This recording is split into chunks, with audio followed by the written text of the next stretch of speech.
वो है जो इंसानियत जिसके अंदर हो, वो दूसरों का दर्द महसूस करे।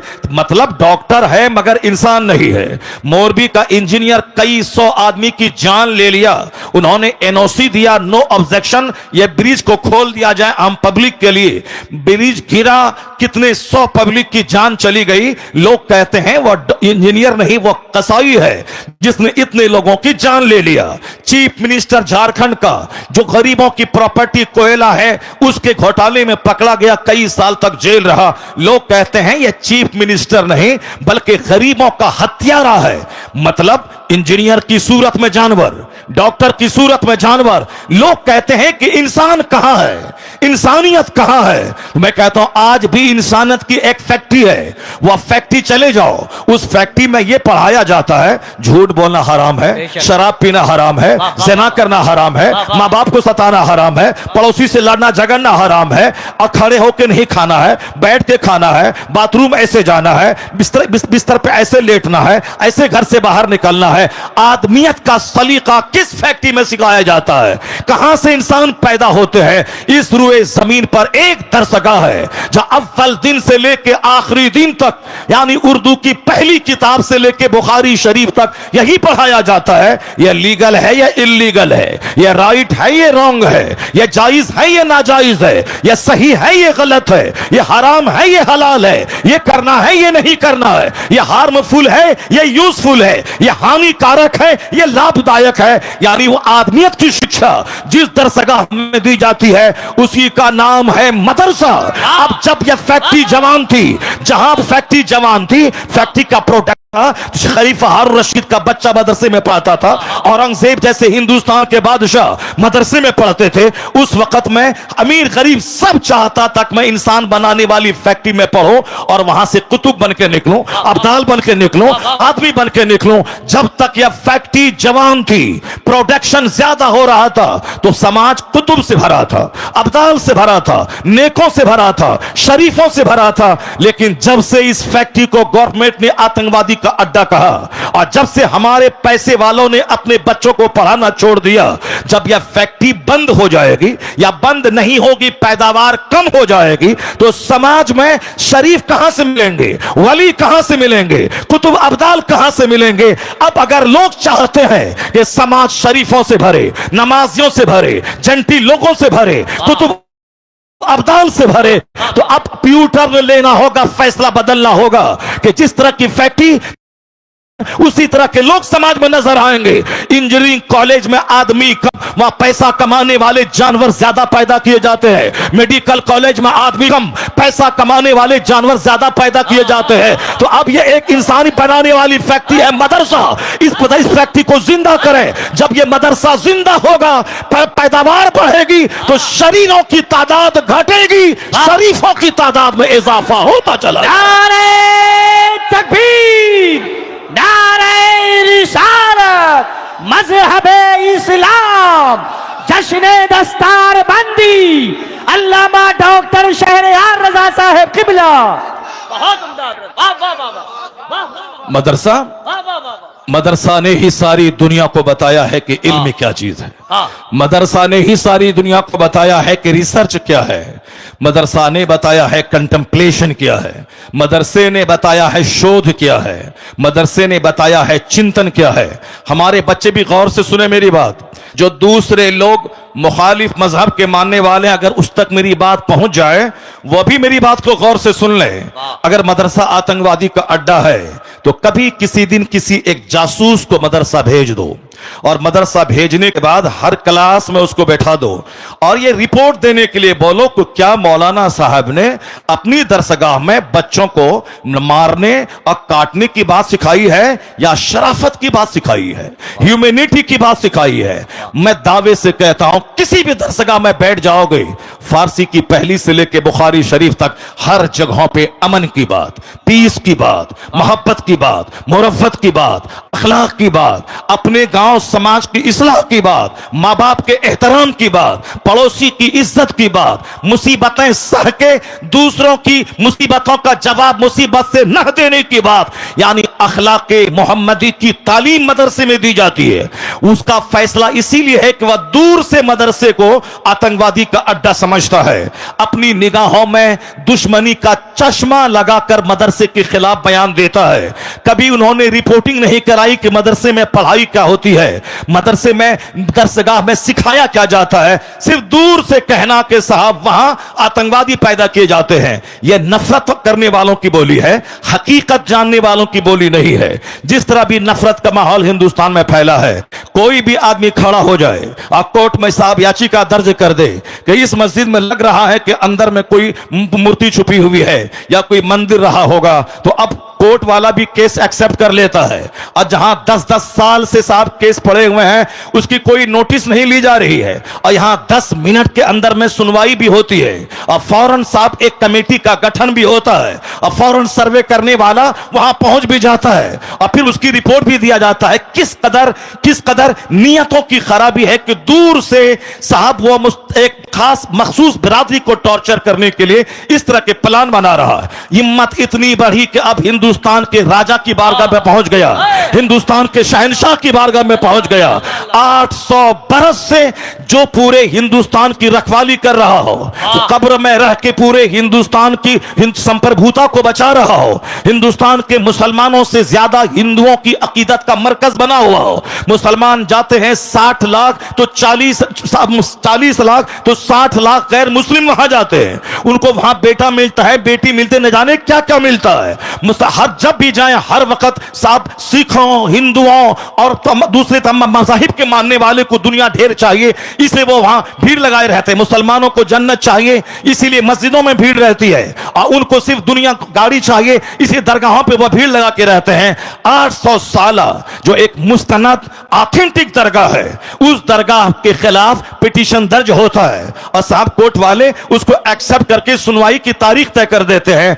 अब तो हम लोग खामोश हैं, खामोश रहेंगे, देखते हैं जो बादशाह के ऊंट को बैठाने वाला अब इनकी शरारत पे कैसे पहरा लगता है। मुझे यकीन हासिल है अब हिंदुस्तान का 40 करोड़ मुसलमान अब गरीब नवाज की करामत देखने के लिए मुंतजिर है कि हिंदुस्तान का राजा अपनी करामत दिखाएगा। और मुझे लग रहा है कि इनकी शरारत जब बढ़ रही है, इनकी शरारत खूब आगे बढ़ रही है, तो अब जब बंदरों को, गीदड़ों को मौत आती है तो शहर की तरफ रुख करता है। छोटी छोटी बातें तो बोलता था, हम नजरअंदाज करते थे, अब बड़े शहंशाह की बारगाह में पहुंच गया है, वहां छेड़खानी कर रहा है। अब बस करीब है वह वक्त जब गरीब नवाज का जलाल रंग लाएगा, और जब वो जलाल रंग लाएगा इनका सारा गुरूर चकनाचूर होगा, और मुस्तफा के गुलामों को अल्लाह इज्जतों से मालामाल बनाएगा। नारे तकबीर, नारे रिसालत,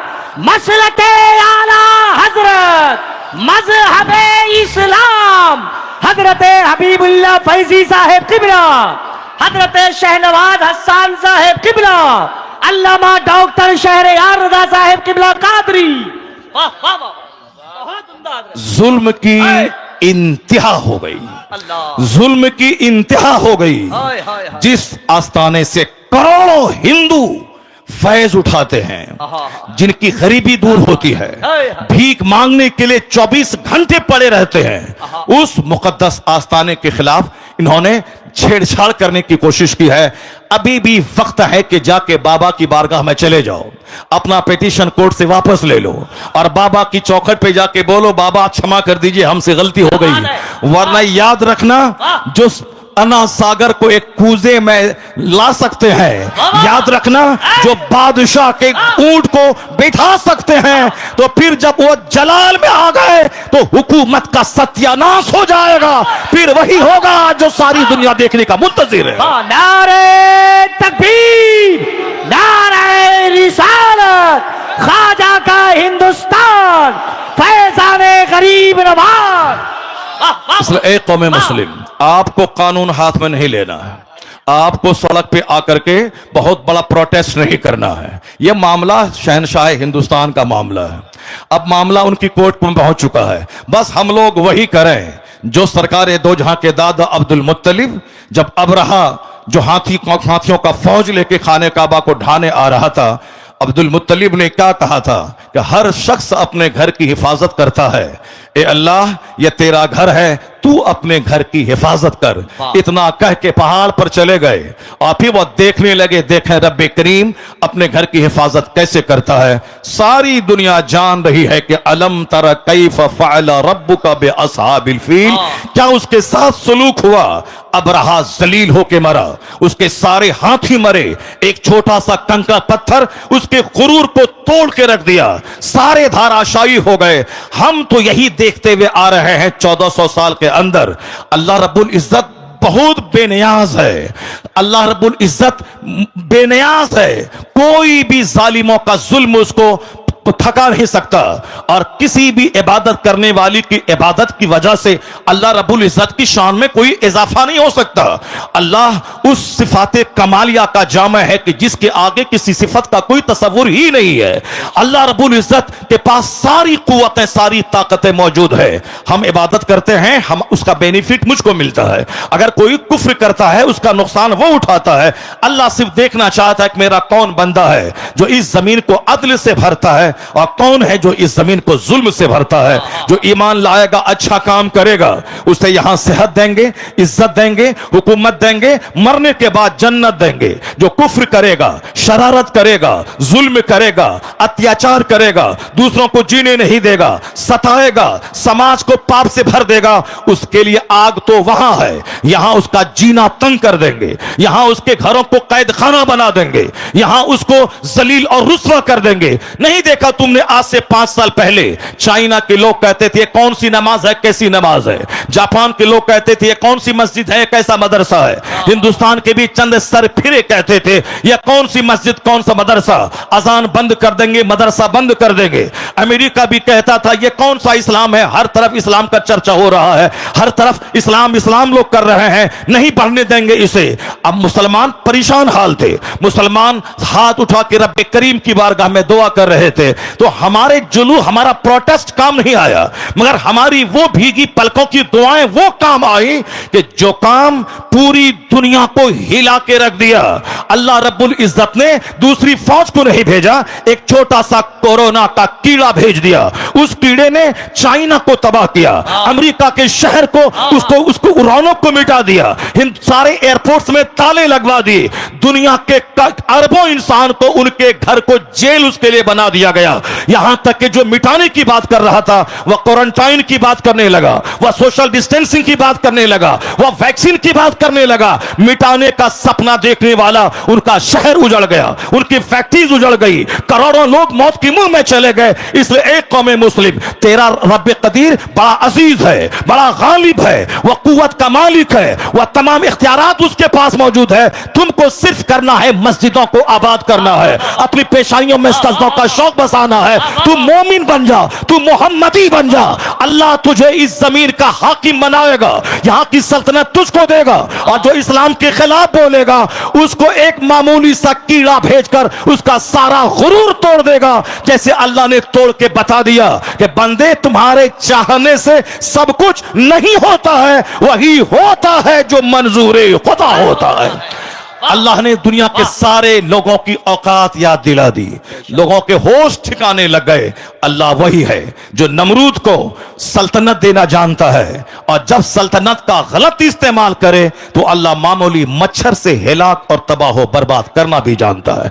अल्लाह फिरौन जैसे जाबिर और जालिम को 400 साल की लंबी छूट देना भी जानता है, और जब वो 400 साल की लंबी छूट से आतंक को और बढ़ा दे तो अल्लाह ताला पानी में डुबा के उसे मार देता है। और जब घिघिया के कहता है कि अब मैं ईमान लाया, तो अल्लाह कहता है अल आना वक़द असैत क़ब्लु व कुन्त मिनल मुफ़्सिदीन, अभी तू ईमान लाता है, इससे पहले तू फसादी और बागी था।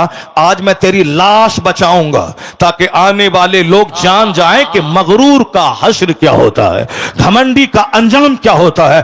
फिरौन फिरौन की सूखी हुई सड़ी हुई हड्डी की लाश आज भी मिस्र के म्यूजियम में मौजूद है। दुनिया के सारे सयाह, सारे टूरिस्ट उसको देखने जाते हैं और वहां से देखकर इबरत हासिल करते हैं कि 400 साल लंबी उम्र पाने वाला पूरे मिस्र का बाताज बादशाह था, लेकिन अल्लाह ने उसे ऐसा जलील किया, उसकी डेड बॉडी को दूसरों की इबरत की खातिर रखा, उसके ईमान को कबूल नहीं किया। तो इसलिए एक कौम मुस्लिम, तू नमाज पढ़, रोजा रख, हज कर, ज़कात दे, मस्जिद को आबाद कर, मदरसा को आबाद कर, अखबार पढ़ के ज्यादा इस्लाम के बारे में टेंशन मत मोल ले कि हमारा मुस्तकबिल क्या होगा, आने वाले दिन में इस्लाम का क्या होगा। यह सब टेंशन लेने की कोई जरूरत नहीं है। इतना यकीन कर ले, गिरह बांध के रख ले, जो अल्लाह कल के फिरौन को नहीं छोड़ा, पानी में डुबा के मार दिया है, वही अल्लाह आज के फिरौन को भी नहीं छोड़ेगा, आज के नमरूद को भी नहीं छोड़ेगा, आज के शद्दाद को भी नहीं छोड़ेगा।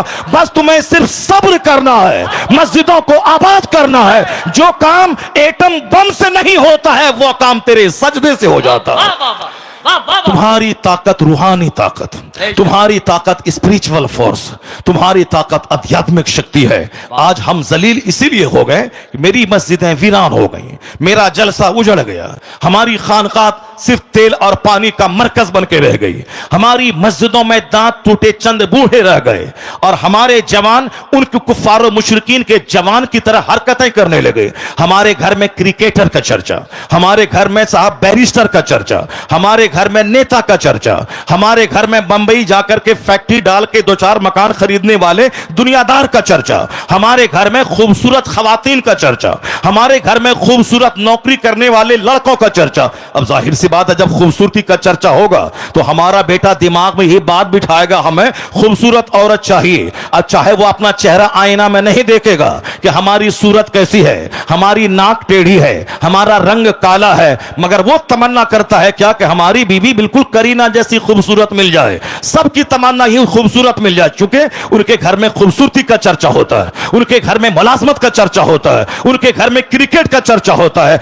अगर मेरी बेटी किसी खूबसूरत चेहरे वाले के साथ भागकर ईमान का सौदा कर ले, यह कसूर मां बाप का है, जो अपने घर में हुस्न का चर्चा करता है, दौलत का चर्चा करता है, सर्विस का चर्चा करता है, स्कूल कॉलेज का चर्चा करता है। यह बता दे कि जिसके घर में आलिम का आना जाना हो, जिसके घर में पीर का आना जाना हो, जिस घर के बाल बच्चे अपने आलिम की तहज्जुद की नमाज का मंजर देख रहे हो, वहां तलावत कुरान का मंजर देख रहे हो, मैं दावे से कहता हूं जहां कुफ्फार का आना जाना होगा, जहां डकैत का आना जाना होगा, जहां दुनियादार का आना जाना होगा, उसके बच्चों का दुनियादार बनना जब तय है, उसी तरह जहां नमाजी का आना जाना होगा, आलिम का आना जाना होगा, मशाइख का आना जाना होगा, उनके घर के बाल बच्चों का ईमान का बचना भी तय है, वहां नमाजी बनना भी तय है। इसलिए बुजुर्गों ने कहा, अपने घर में चोरों को मत आने दे, अपना दस्तरखान नेकों के लिए बिछा, आलिमों का आना जाना होने दे, मशाइख का आना जाना होने दे। दिखने का असर होता है,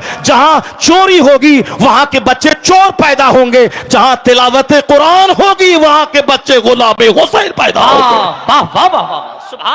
कोई तहरीक हमारे बच्चों को काफिर होने से बचा नहीं पाएगी, कोई तहरीक हमारी मुर्तद होने वाली बेटियों को बचा नहीं पाएगी। उसके लिए हर माँ बाप को आगे आना होगा, अपने घर में इस्लामी कल्चर बनाना होगा, अपने बाल बच्चों के दिल दिमाग में इस्लाम की अजमत बैठानी होगी, अपने बाल बच्चों के सामने हुजूर की हयात तैयबा को बयान करना होगा, औलिया और सालिहीन की जिंदगी का मुताला करना, औलिया और सालिहीन की जिंदगी बताना होगा। अब जरा गौर से देखिए कैसे हालात थे, कैसे लोग थे, किस तरह से जीते थे।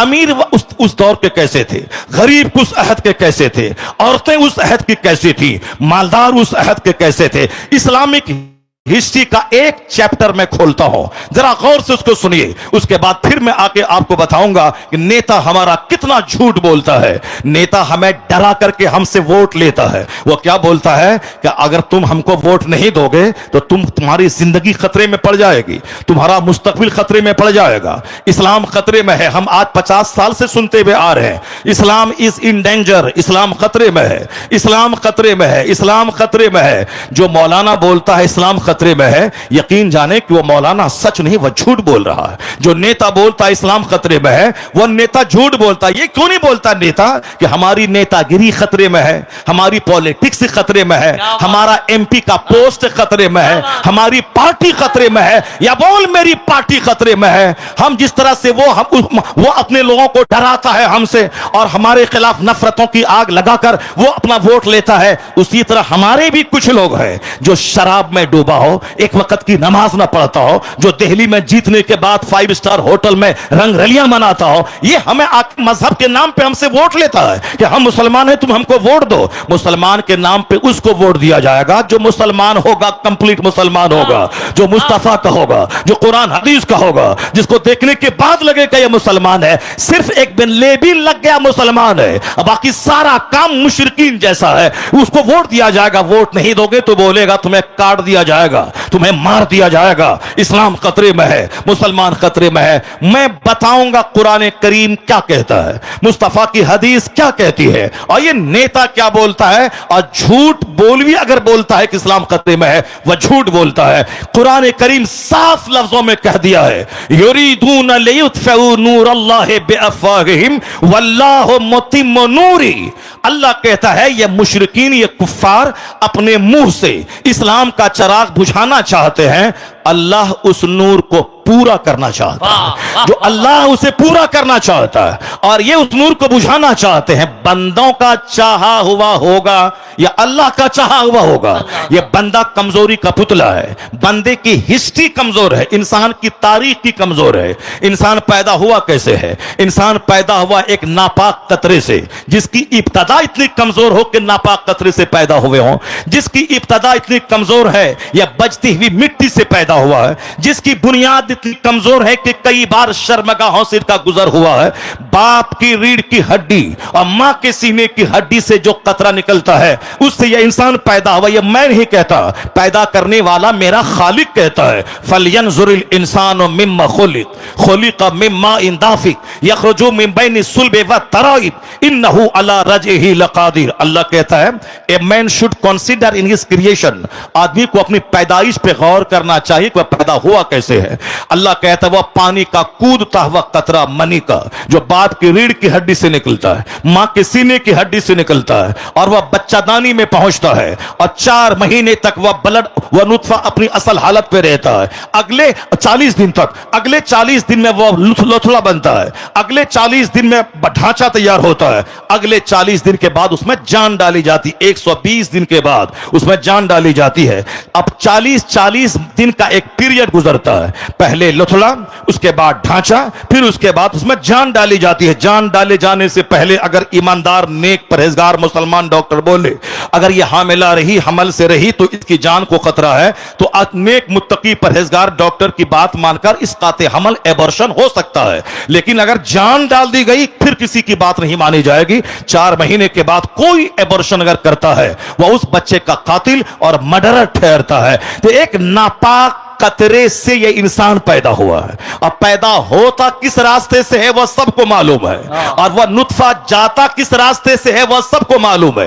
यह पूरी कहानी कुरान में 2, 4, 10 जगहों पे बयान किया गया है। यह बयान क्यों किया गया है? सूफिया कराम कहते हैं लोगों का मजाज है, जब जवानी मिली मगरूर हो गया, दौलत मिली घमंडी हो गया, छोटा सा घर कच्चे का पुख्ता बना दिया, अब वो साहब समाज में अपने आप को सबसे बड़ा समझने लगा। हुस्न पे मगरूर होता है बंदा, मकान पे मगरूर होता है बंदा, थोड़ी शोहरत मिल गई उसमें मगरूर होता है बंदा, ताकत जवानी मिली उसमें मगरूर होता है। यह गुरूर तो उसे तबाह कर देगा। यह गुरूर तो समाज में नफरतों की आग लगा दिया है। आज समाज में हर आदमी तन्हा महसूस करता है, क्योंकि हर आदमी अपने आप को दूसरों से बड़ा समझता है। गुरूर की वजह से कोई किसी के घर नहीं जाता है, तो हर आदमी ईद के दिन अपने घर में बिल्कुल भैंस बन के बैठा रहता है, पहल करके नहीं जाता, मुंतजिर रहता है कि वह मेरे घर में आए। अब वह भी मुंतजिर रहता है कि यह मेरे घर घर में जाए, ना वो आता है ना यह जाता है, दोनों अपनी सेवई खुद खाते हैं और मोहब्बतों से महरूम रहते हैं। मोहब्बत वहां नहीं होती जहां इंतजार किया जाता है, मोहब्बत वहां होती है जहां खुद से पहल की जाती है। बंदा खुद से पहल करे, मुंतजिर ना रहे कि वो सलाम करेगा, बल्कि खुद से सलाम में पहल करे। इंतजार ना करे कि वो मेरे घर में आएगा, पहल करके ये खुद उसके घर में चला जाए। वो सारी कैफियतें जब थी तो गुर्बत में भी राहत का मजा मिलता था, और आज सब मकान बना रहे हैं और सबका दिल उजड़ रहा है, सबका चेहरा उजड़ रहा है, समाज नफरतों की आग में जलता चला जा रहा है। आका ने कहा था ला तदखुलूनल जन्नत हत्ता तुमिनु, जन्नत नहीं जाओगे जब तक कि मोमिन न बन जाओ, वला तुमिनु हत्ता तहाब्बू, मोमिन नहीं बनोगे जब तक कि आपस में एक दूसरे से मोहब्बत न करो। मोहब्बत करना मोमिन बने रहने के लिए जरूरी है। अपने पड़ोसी से मोहब्बत जरूरी है ईमान बचाने के लिए, अपने रिश्तेदारों से सिले रहमी जरूरी है ईमान बचाने के लिए, अपने गांव के गरीबों से मोहब्बत जरूरी है ईमान बचाने के लिए, और मालदारों को गरीबों से, गरीबों को मालदारों से मोहब्बत जरूरी है ईमान बचाने के लिए। नफ्स के बहकाव में न आए, शैतान के बहकाव में न आए, और घमंडी न बने, घमंड चकनाचूर कर देगा। इन अल्लाह ला युहिब्बुल मुतकब्बिरीन, अल्लाह मुतकब्बिरीन को दोस्त नहीं रखता है। तो घमंड यह है कि हम उसके पास न जाएं, वह मेरे पास आए, यह घमंड है। और अखलाक क्या है? वो आए न आए मुझे जाना है, वह सलाम करे न करे मुझको सलाम करना है, वह मेरे जनाजे में आए न आए, हम उसके घर में कोई जनाजा हो मैं जाऊंगा, मेरे बीमार पड़ने के बाद मजाक कुर्सी को आए न आए मुझको जाना होगा। यह है नफरतें मिटाने का फॉर्मूला। जब बंदा 10 बार सलाम करेगा सामने वाले को, तो सामने वाला जरूर 11वीं बार सलाम में पहल करना चाहेगा, क्योंकि अखलाक आदमी के दिल को मुसक्कर कर लेता है, और यही अखलाक की मोहम्मदी है। और यहां नफरतों में जीते हैं कि साहब शौहर बीवी को सलाम करेगा, बीवी कहती है हम कम है क्या हम शौहर को सलाम करें, हम क्यों करें, हम उससे कम है क्या, हम सलाम करेंगे तो वो समझेगा ये हमसे डर गई है, ये डरती है हमसे सलाम, डरती है इसे बार बार सलाम करती है, ये बोलती है शौहर समझेगा ये डर रही है। और शौहर सोचता हम सलाम करेंगे तो वो बोलेगा कि शौहर डर रहा है, ये साहब हम उससे डर रहे हैं, ये हमको सलाम कर रहा है। ये दोनों भी एक दूसरे से दूरियां बना रहे हैं, एक दूसरे पर एतमाद खत्म हो रहा है। मोहब्बत का तरीका ये नहीं है। जब नफ्स की मानेंगे तो नफरत फैलेगी, अदावत फैलेगी, लेकिन जब निगाहों के सामने मुस्तफा को ले आएंगे तो नफरतों का खात्मा होगा, मोहब्बत बढ़ जाएगी। वो आप सिर्फ ये कहें मैं शेखुल हदीस हूं तो क्या हुआ, मैं शौहर हूं तो क्या हुआ, मैं मालदार हूं तो क्या हुआ, मुस्तफा से बड़ा कौन है दुनिया में? वही जाने ईमान वो है, असली ईमान वो है, रूह ईमान वो है, कंज़े ईमान वो है। होते कहा खलीलो बिना काबो में ना, लौलाक वाले साहिबी ये सब तुम्हारे घर की है। कहां हमें दीन मिलता, कहां हमें कुरान मिलता, कहां खुदा की पहचान मिलती। ये सारी नेमतें मुस्तफा के सदके में मिली है। तो हुजूर को मॉडल मुस्तफा अल्लाह ने हमारे लिए बनाया है। नफ्स की मानेंगे तो गुरूर पैदा होगा, नफ्स की मानेंगे मियां बीवी में दूरियां पैदा होंगी, नफ्स की मानेंगे तो छोटे और बड़े में दूरियां पैदा होंगी। अगर मुस्तफा की मान गए, मुस्तफा को सामने ले आए तो सामने ही आएगा हम बड़े या मुस्तफा बड़े। मुस्तफा रास्ते से गुजरते थे तो बच्चों को सलाम करते थे, छोटों को सलाम करते थे। जब हुजूर का कैरेक्टर सामने आएगा तो घमंड मिटेगा, सलाम में पहल और आगाज शुरू हो जाएगा। अगर हम ये सोचे कि हम अपनी बीवी को सलाम क्यों करें, महर की रकम मैं देता हूं, मैं अपने घर में उसको रखता हूं, मैं नान नफका का इंतजाम मैं करता हूं, अगर ये बातें सोचेगा तो फिर वहां घमंड काम करेगा। लेकिन जैसे ही सोच ले मैं बड़ा या मेरे मुस्तफा बड़े, मुस्तफा जब घर में आते थे तो सलाम में अपनी बीवियों को पहल फरमाते थे, अपनी बीवियों को सलाम करते थे, सरकार छोटे बच्चों को सलाम करते थे। सहाबे कराम तो जान हथेली पे लेकर मुस्तफा पे कुर्बान होना चाहते थे, लेकिन हुजूर उनको सलाम करने का मौका नहीं देते थे, सलाम में पहल फरमाते थे। यही हुजूर की अदाएं थी जो अरब के उन अल्लाहों को मुसख्खर कर लिया, अरब के उन बदुओं को सिविलाइजेशन और कल्चर के ऊंचे मेयार पे फाइज कर दिया। जो जंगली थे, जो वहशी थे, हुजूर के अखलाक ने उसे torch bearer of civilisation and culture बना दिया कि खुद न थे जो राह पे औरों के हादी बन गए। क्या नजर थी जिसने मुर्दों को मसीहा कर दिया। उन अरब के मुर्दों को मसीहा किसने बनाया? ये हुजूर के अखलाक ने उनके दिलों को जीत लिया। तो आका फरमाते हैं कि तुम जन्नत नहीं जाओगे जब तक कि मोमिन न बन जाओ, मोमिन नहीं बनोगे जब तक कि आपस में एक दूसरे से मोहब्बत न करो। और आका फरमाते हैं अवला अदुल्लुकुम अला शैइन इज़ा फ़अलतुम तहाबबतुम अफ़शुस सलाम बैनकुम। आका कहते हैं एक नुस्खा बताता हूं जिससे आपस की कुदूरतें मिटेंगी, अदावतें मिटेंगी, मोहब्बत बढ़ेगी। आका कहते हैं एक काम करना, उसको अपनी बिल्कुल फैला देना, उस नुस्खे को सीने दिल से लगा लेना। उस नुस्खे को अगर तुमने लगा लिया तो मोहब्बत बढ़ेगी, नफरत घटेगी। आका फरमाते हैं अफशुस सलाम बैनकुम, आपस में सलाम को फैला दो, आपस में सलाम को फैला दो। बड़ा छोटे को, छोटा बड़ा को, शौहर बीवी को, बीवी शौहर को, पड़ोसी पड़ोसी को, इमाम मुक्तदी को, मुक्तदी इमाम को, छोटा बड़े को, बड़ा छोटे को, जो भी साहिब ईमान मिले खूब सलाम कर आपस में मोहब्बत पैदा हो जाएगी, आपस में दूरियां घटेंगी, मोहब्बतों का माहौल पैदा होगा। तो मोहब्बतों को पैदा करने के लिए घमंड का पुतला नहीं बनना है, बल्कि आजिज़ी और खाकसारी की तस्वीर बन जानी है। जब कोई निशानदेही करे कि आप ये गलत कर रहे हैं, घमंड का पुतला नहीं बनना है, बल्कि फौरी तौर पर एक्सेप्ट कर लेना है कि हां हमसे ये खता हुई है, अब अपनी खता की दुरुस्तगी कर लेनी, इस्लाह कर लेनी है। मगरूर हमेशा जलील होता है और आजिज़ो खाकसार हमेशा सुरखरू होता है। अल्लाह के रसूल कहते हैं जो अपने मन में बड़ा बनता है, अल्लाह उसे लोगों की निगाहों में खिंजीर और कुत्ते से बदतर बना देता है। अल्लाह के रसूल कहते हैं मन तवाज़ा लिल्लाह रफ़अहुल्लाह, जो अल्लाह के लिए नरमी इख्तियार करता है, तवाज़ो इख्तियार करता है, झुक जाता है, अल्लाह उसे बुलंद कर देता है। अब वो अपनी निगाह में तो छोटा होता है, लेकिन लोगों की निगाहों में अल्लाह उसे मुअज़्ज़म और मोहतरम बना देता है। और जो अपने मन में बड़ा बनता है कि मेरा घर, मेरी बिल्डिंग, मेरी गाड़ी, मेरी बीवी, मेरी बेटी, मेरा दामाद, मेरा नौकर, मेरा चाकर, मेरी नौकरी, मेरी फैक्ट्री, मेरी मुलाजमत, मेरा मॉल, मेरा मार्केटिंग कॉम्प्लेक्स, मेरा मेरा मेरा मैं जो करता रहता है, तो अपने मन में तो बड़ा बनता है कि मेरे से अच्छा गांव में कौन खाता होगा, मेरे से अच्छा गांव में किसके घर में टाइल्स लगा होगा, मेरे से अच्छा ग्रेनाइट कौन लगाया होगा, मेरे से अच्छी गाड़ी कौन चलता होगा। मैं तो हुजूर क्या कहते हैं कि जो अपने मन में बड़ा बनता है, अल्लाह उसे फी आयुनी नास, in the eyes of people, लोगों की निगाहों में उसे खिंजीर और कुत्ते से बदतर बना देता है। लोगों की निगाहों में अल्लाह उसे खिंजीर और कुत्ते से बदतर बना देता है। इसलिए एक कौम मुस्लिम कुफ्फारो मुशरिकीन की सोसाइटी से अपने समाज को, वहां से स्पिरिट मत ले, वहां से डार्कनेस मत ले, वहां से अंधेरा मत ले, बल्कि अपने समाज को उज्जवल कर, अपने समाज को रोशन कर, अपना सारा गुरूर मिटा दे, अपना सारा घमंड मिटा दे, अपने दिल में पैदा हो नफ्स की सारी शरारत मिटा दे, मुस्तफा को मान ले, मुस्तफा की बात मान ले। तेरे घर में मोहब्बत का माहौल, समाज में मोहब्बत का माहौल, सोसाइटी में मोहब्बत का माहौल, पूज के घर में रहेगा, मोहब्बत की जन्नत में रहेगा। नारे तकबीर, नारे रिसालत, मज़हबे इस्लाम। वरना मकान तो सब बना रहा है, गाड़ियां तो सब खरीद रहा है, इस कदर सस्ता है मकान कि जो तेरे घर में गाय चराता था वह तुझसे अच्छा घर बना रहा है। जो तेरे बाप दादा के घर में, जिसको अपनी जबान में कहते हैं बाप की गोड़ी में, जो बैल के लिए घास काटता था, आज वो बुलेट पे चल रहा है, 7 लाख की बुलेट पे।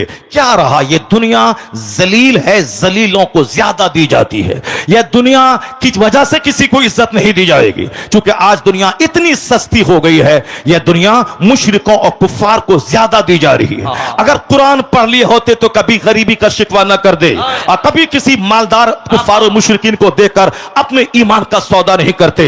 अपने बाल बच्चों को बताएं कि कुरान में अल्लाह ने कहा है ज़ुय्यना लिल्लज़ीना कफ़रुल हयातुद दुनिया व यस्खरून मिनल लज़ीना आमनू वल्लज़ीना तक़ौ फ़ौक़हुम यौमल क़यामा। अल्लाह कहता है दुनिया की जिंदगी कुफ्फारो मुशरिकीन के लिए सजा दी गई है।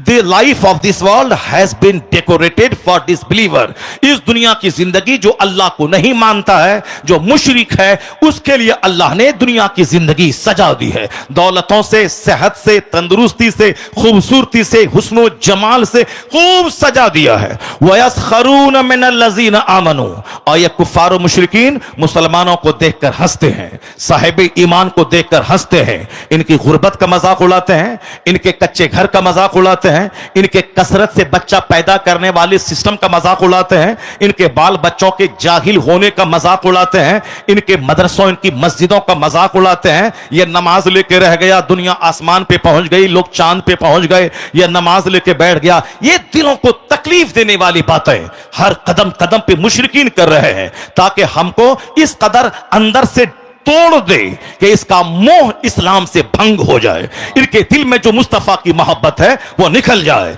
इस जो इस्लाम की खातिर जान देना चाहता है ये क्वालिटीज के अंदर से खत्म हो जाए। इसलिए बार बार ये हमारे पैगंबर के खिलाफ, बार बार हमारी मस्जिदों के खिलाफ, बार बार हमारे मदरसों के खिलाफ, क्या अमेरिका, क्या जापान, क्या चाइना, क्या डेनमार्क जैसे मुल्क के सरबराह लोग कुरान पाक को जला के क्या हासिल करना चाहते हैं, कुरान पाक को टॉयलेट रूम में डाल के क्या हासिल करना चाहते हैं। कुरान पाक तो एक किताब है, fountain of knowledge and wisdom है, वो अल्लाह की किताब है, उसमें तो अखलाक की, मुरव्वत की, एहसान की, फ्रेटर्निटी की, ब्रदरहुड की, इक्वालिटी की, मुसावात की, लव की, पीस की बातें हो रही हैं, मगर ये उस किताब को जला के क्या हासिल करना चाहता है। अलबत्ता ए मुसलमान, मैं आपसे कहना चाहता हूं, ये चंद कम पढ़े लिखे लोग अगर आपके कुरान के खिलाफ, आपके पैगंबर के खिलाफ बोलता है तो आपको नर्वस होने की कतई कोई जरूरत नहीं है। इनके पास इल्म नहीं है, यह नफरतों का चश्मा पहन के बोलते हैं। 7 समंदर पार का एक बहुत बड़ा रहनुमा, एक बहुत बड़ा राइटर, एक बहुत बड़ा पढ़ा लिखा आदमी वो क्या बोलता है, जिस 7 समंदर पार से हवाई जहाज मिलता है, जिस 7 समंदर पार से माइक्रोफोन मिलता है, जिस 7 समंदर पार से मोबाइल, लैपटॉप, कंप्यूटर, ये सारी चीजें हिंदुस्तान का कोई बहादुर नहीं बनाया है, यह सारी चीजें अमेरिका और यूरोप से आ रही हैं, क्योंकि हिंदुस्तान के लोगों को आपस में लड़ने से फुर्सत नहीं है, इसको टाइम बर्बाद करने से फुर्सत नहीं है, उसके नजदीक एक एक मिनट कीमती है, तो वो मेहनत क्या दिमाग जला या माइक्रोफोन दे दिया। अब दुनिया के करोड़ों लोग माइक्रोफोन से फायदा उठा रहे हैं, वो आवाज 50 कदम तक नहीं जा सकती थी, 2 किलोमीटर दूर तक आवाज पहुंच रही है। यह बनाने वाला कौन है? मुसलमान नहीं, 7 समंदर पार का क्रिश्चियन है, यहूदी है। हवाई जहाज अमेरिका के 2 भाइयों ने दिया है, टेलीविजन जेल बेयर्ड ने दिया है, यह मोटर कार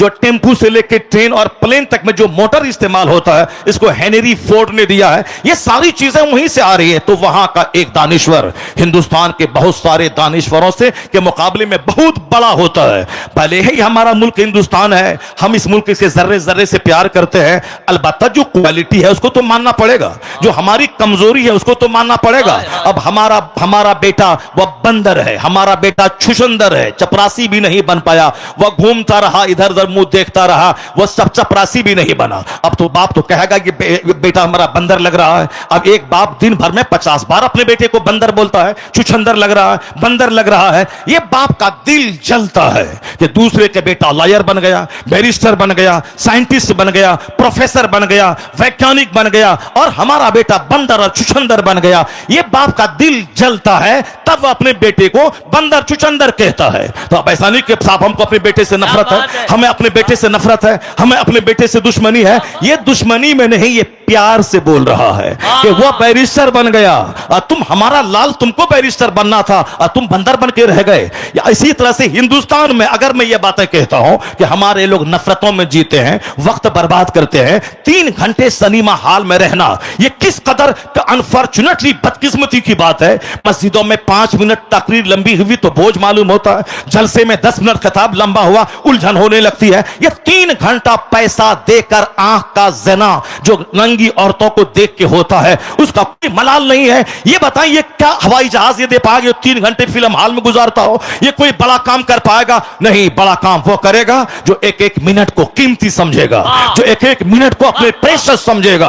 और ये फॉर्मूला किसी के पास नहीं है, यहूदी के पास नहीं है, मगर वो एक एक मिनट का सही इस्तेमाल करता है। और हमारे पास वो फॉर्मूला आज 1400 साल से मौजूद है कि अगर अब ये आने वाले 2 महीने के बाद रमजान आ रहा है, सहरी का टाइम 3:50 आखिरी टाइम है, तो 3:50 से पहले बीवी हलाल है, दाना हलाल है, पानी हलाल है। और 3:51 के बाद अब वो दाना मेरे लिए हराम हो गया, पानी पीना मेरे लिए हराम हो गया। तो आप ये बताएं कि 1 मिनट पहले हलाल, 1 मिनट के बाद हराम। अगर 5:50 पे इफ्तार का टाइम है तो पानी पीना 5:50 तक हराम, अब 5:51 पे पानी हलाल, अब सावधाना हलाल, 1 मिनट पहले हलाल, 1 मिनट बाद हराम, 1 मिनट पहले हराम, 1 मिनट के बाद हलाल। कभी तुमने सोचा कि साहब ज़कात साल भर गुजर जाए तब ज़कात फर्ज होती है? हमारे पास 1 करोड़ रुपए है, 2.5 लाख ज़कात फर्ज उस वक्त होगी, ज़कात फर्ज होगी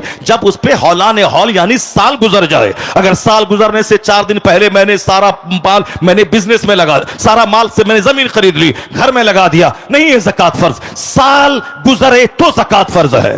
कोई साल के 364 दिन अरफात के मैदान में बैठ जाए, उस पर वो हज नहीं होगा। हज होगा जिलहिज्जा की 9 तारीख को, हालत एहराम में कोई अरफात के मैदान से गुजर जाए हालत बेहोशी में भी वो हाजी कहला जाएगा। तो हाजी होगा कब? हालत एहराम में जिलहिज्जा की 9 तारीख को जो मैदान अरफात में रहे। तो 364 दिन रहा और उस दिन नहीं रहा तो हाजी नहीं होगा। तो जगह जगह का फर्क है, वक्त वक्त का फर्क है। एक एक मिनट हमारे लिए कीमती है। जिसके नजदीक 1 मिनट कीमती हो वो बंदा 3-3 घंटे सिनेमा हॉल में गुजारेगा। वो बंदा रात के 2-4 घंटे तक मोबाइल लेके फ्री फायर और गेम पबजी खेलेगा। इसका मतलब है ये कभी हवाई जहाज जैसी चीज दुनिया को नहीं दे पाएगा। जिस मजहब में एक एक मिनट कीमती हो, उस मजहब का मानने वाला अगर वक्त की कदर करे, एक एक मिनट को महत्वपूर्ण समझे और जिंदगी के एक लम्हात का सही इस्तेमाल करे, यहूदो नसारा तरक्की के फील्ड में इससे पीछे रहेगा, सबसे आगे मुस्तफा का गुलाम रहेगा। ये वक्त की कदर का इनाम भी मिलेगा, मुस्तफा की रहमतुल लिल आलमीन की खैरात भी मिलेगी। उसके पास मेहनत है, रहमत नहीं है। मेरे पास जब मेहनत आ जाए, मुस्तफा की रहमत रहेगी, कामयाबी कदम चूमेगी, कामयाबी कदम चूमेगी। हमारे पास स्ट्रगल नहीं है, हमारे पास मेहनत नहीं है, हमारे पास जद्दोजहद नहीं है। हमारे पास एक तमन्ना, सपना है कब आसमान से सोने की ईंट मेरे घर में गिर जाए। हमारे पास एक उम्मीद है कब मैं घर में पसनी लेके, कोदाल लेके खुदाई करूं, हीरे की हांडी मिल जाए, ताकि उसको छुपा के रखूं और धीरे धीरे जाके किशनगंज पूर्णिया में बेचूं और पूरे गांव का सबसे बड़ा मालदार बन जाऊं। यानी मुफ्त खोरी की आदत हमको लग गई है। जमीन से निकल जाए, आसमान से सोना बरस जाए, रात में रास्ते से गुजरूं तो कोई इसी ईंट से ठोकर लगे, मैं गिरूं, उसके बाद उठ के जब देखूं तो लगे कि वो ईंट सोने की ईंट है, उसको लेके मैं घर आ जाऊं और थोड़ा थोड़ा तोड़ तोड़ के बेचूं और बुलेट खरीदूं, फॉर्च्यूनर खरीदूं, 10 मकान बनाओ, ताकि सारा गांव के लोग जान ले कि साहब ये कुछ चमत्कार कहां से किया कि दौलतमंद हो गया। इसी इंतजार में करोड़ों लोग मर गए, दाने दाने को तरस के मर गए, अच्छा खा नहीं पाए, अच्छा पहन नहीं पाए, सजदा नहीं कर पाए, जो वहां जन्नती भी नहीं बन पाया और दुनिया में घर भी नहीं बना पाया। दोनों जहान की मायूसी हाथ लगी, मर गया, सोने की हांडी जमीन से नहीं निकली, मर गया, आम के पेड़ से हीरा नहीं फला। ये भी दुनिया में कहीं देखा आपने कि आम लगा दे वहां से हीरा निकल जाए, वहां गेहूं बो दे वहां से बासमती धान निकल जाए, हम लगा दें चना की खेती और वहां से हीरा निकल जाए। जब ऐसा नहीं होता है, ये इंतजार करना कि वक्त हमारा भी आएगा, हमारा भी वक्त बदलेगा, हम भी बदलेंगे, देख लेना, अल्लाह चाहेगा तो फिर हम अरबपति बन जाएंगे। अल्लाह चाहेगा तो दरवाजे पे जो आम का पेड़ है वो आम की जगह पे डायमंड आ जाएगा, गोल्ड आ जाएगा। अल्लाह के पास सब कुदरत है, लेकिन अल्लाह सब कुछ कर सकता है। अल्लाह का कानून भी तो कुछ है, अल्लाह का उसूल भी तो कुछ है, अल्लाह का ज़ाब्ता भी तो कुछ है। अल्लाह कादिर है कि बारिश के कतरों की जगह हीरे की बारिश बरसा दे। अल्लाह के पास ताकत है कि हम बोए धान, वहां से हीरा निकल जाए। मगर ये अल्लाह का कानून ये नहीं है, अल्लाह का उसूल ये नहीं है कि अजमेर में जाके बैठ जाए, बोले बाबा बाबा हमको इंजीनियर बना दीजिए, हमारे बेटे को प्रोफेसर बना दीजिए, हम इलेक्शन में उठे हैं हमको विधायक बना दीजिए। अब बाबा वहां से बना दें, हम न मेहनत करें, न साहब स्ट्रगल करें, न जद्दोजहद करें और फिर बाबा के पास जाए हमारा बेटा डीएम बन जाए। ऐसा नहीं होता है। बल्कि तरीका क्या है? तरीका यह है कि हम 10 घंटे पढ़ें, उसको 12 घंटे बढ़ा दें, एग्जाम करीब आए तो 18 घंटे पढ़ें, खूब मेहनत करें, मैट्रिक में 99% लाए, इंटरमीडिएट में 99% लाए, ग्रेजुएशन में 99% नंबर लाए। उसके बाद अजमेर चले जाएं कि बाबा हमने मेहनत में कोई कमी नहीं की है, हमने 8 घंटे नहीं बल्कि 18 घंटे हमने पढ़े हैं, हमने मेहनत की है, हमने मैट्रिक से लेके इंटरमीडिएट से लेके 3 ईयर से डिग्री ऑनर्स कोर्स में 90% में नंबर लाया हूं बाबा, बस एक निगाहे करम डाल दें ताकि ये बच्चा आपका डीएम बन जाए, आईएएस ऑफिसर बन जाए। इधर से मेहनत चलेगी, उधर से गरीब नवाज के हाथ दुआ के लिए कब्र में उठेंगे, तो फिर क्या होगा? कामयाबी कदम चूमेगी। यही कानून है तरक्की करने, इधर से मेहनत चले उधर से रहमत आए, कामयाबी कदम चूमेगी। और ऐसे कोई अजमेर में बैठ बैठ के मर जाए, हम लोग तो साल में एक बार जाते हैं, अब वहां का मुजाविर तो 24 घंटे वहां रहता है, 24 घंटे वहां रहता है, उसको तो अरबपति बन जाना चाहिए, उसको तो खरबपति बन जाना चाहिए। हम इंतजार में जीते हैं अमीन जुवाड़ी दार्जिलिंग का, वह वहां जब गया, वहां से लौटा तो घर में पत्थर फेंका तो सारा आंगन हीरे से भर गया। काश वही अमीन जुवाड़ी की तरह गरीब नवाज का करम हम पे हो जाए।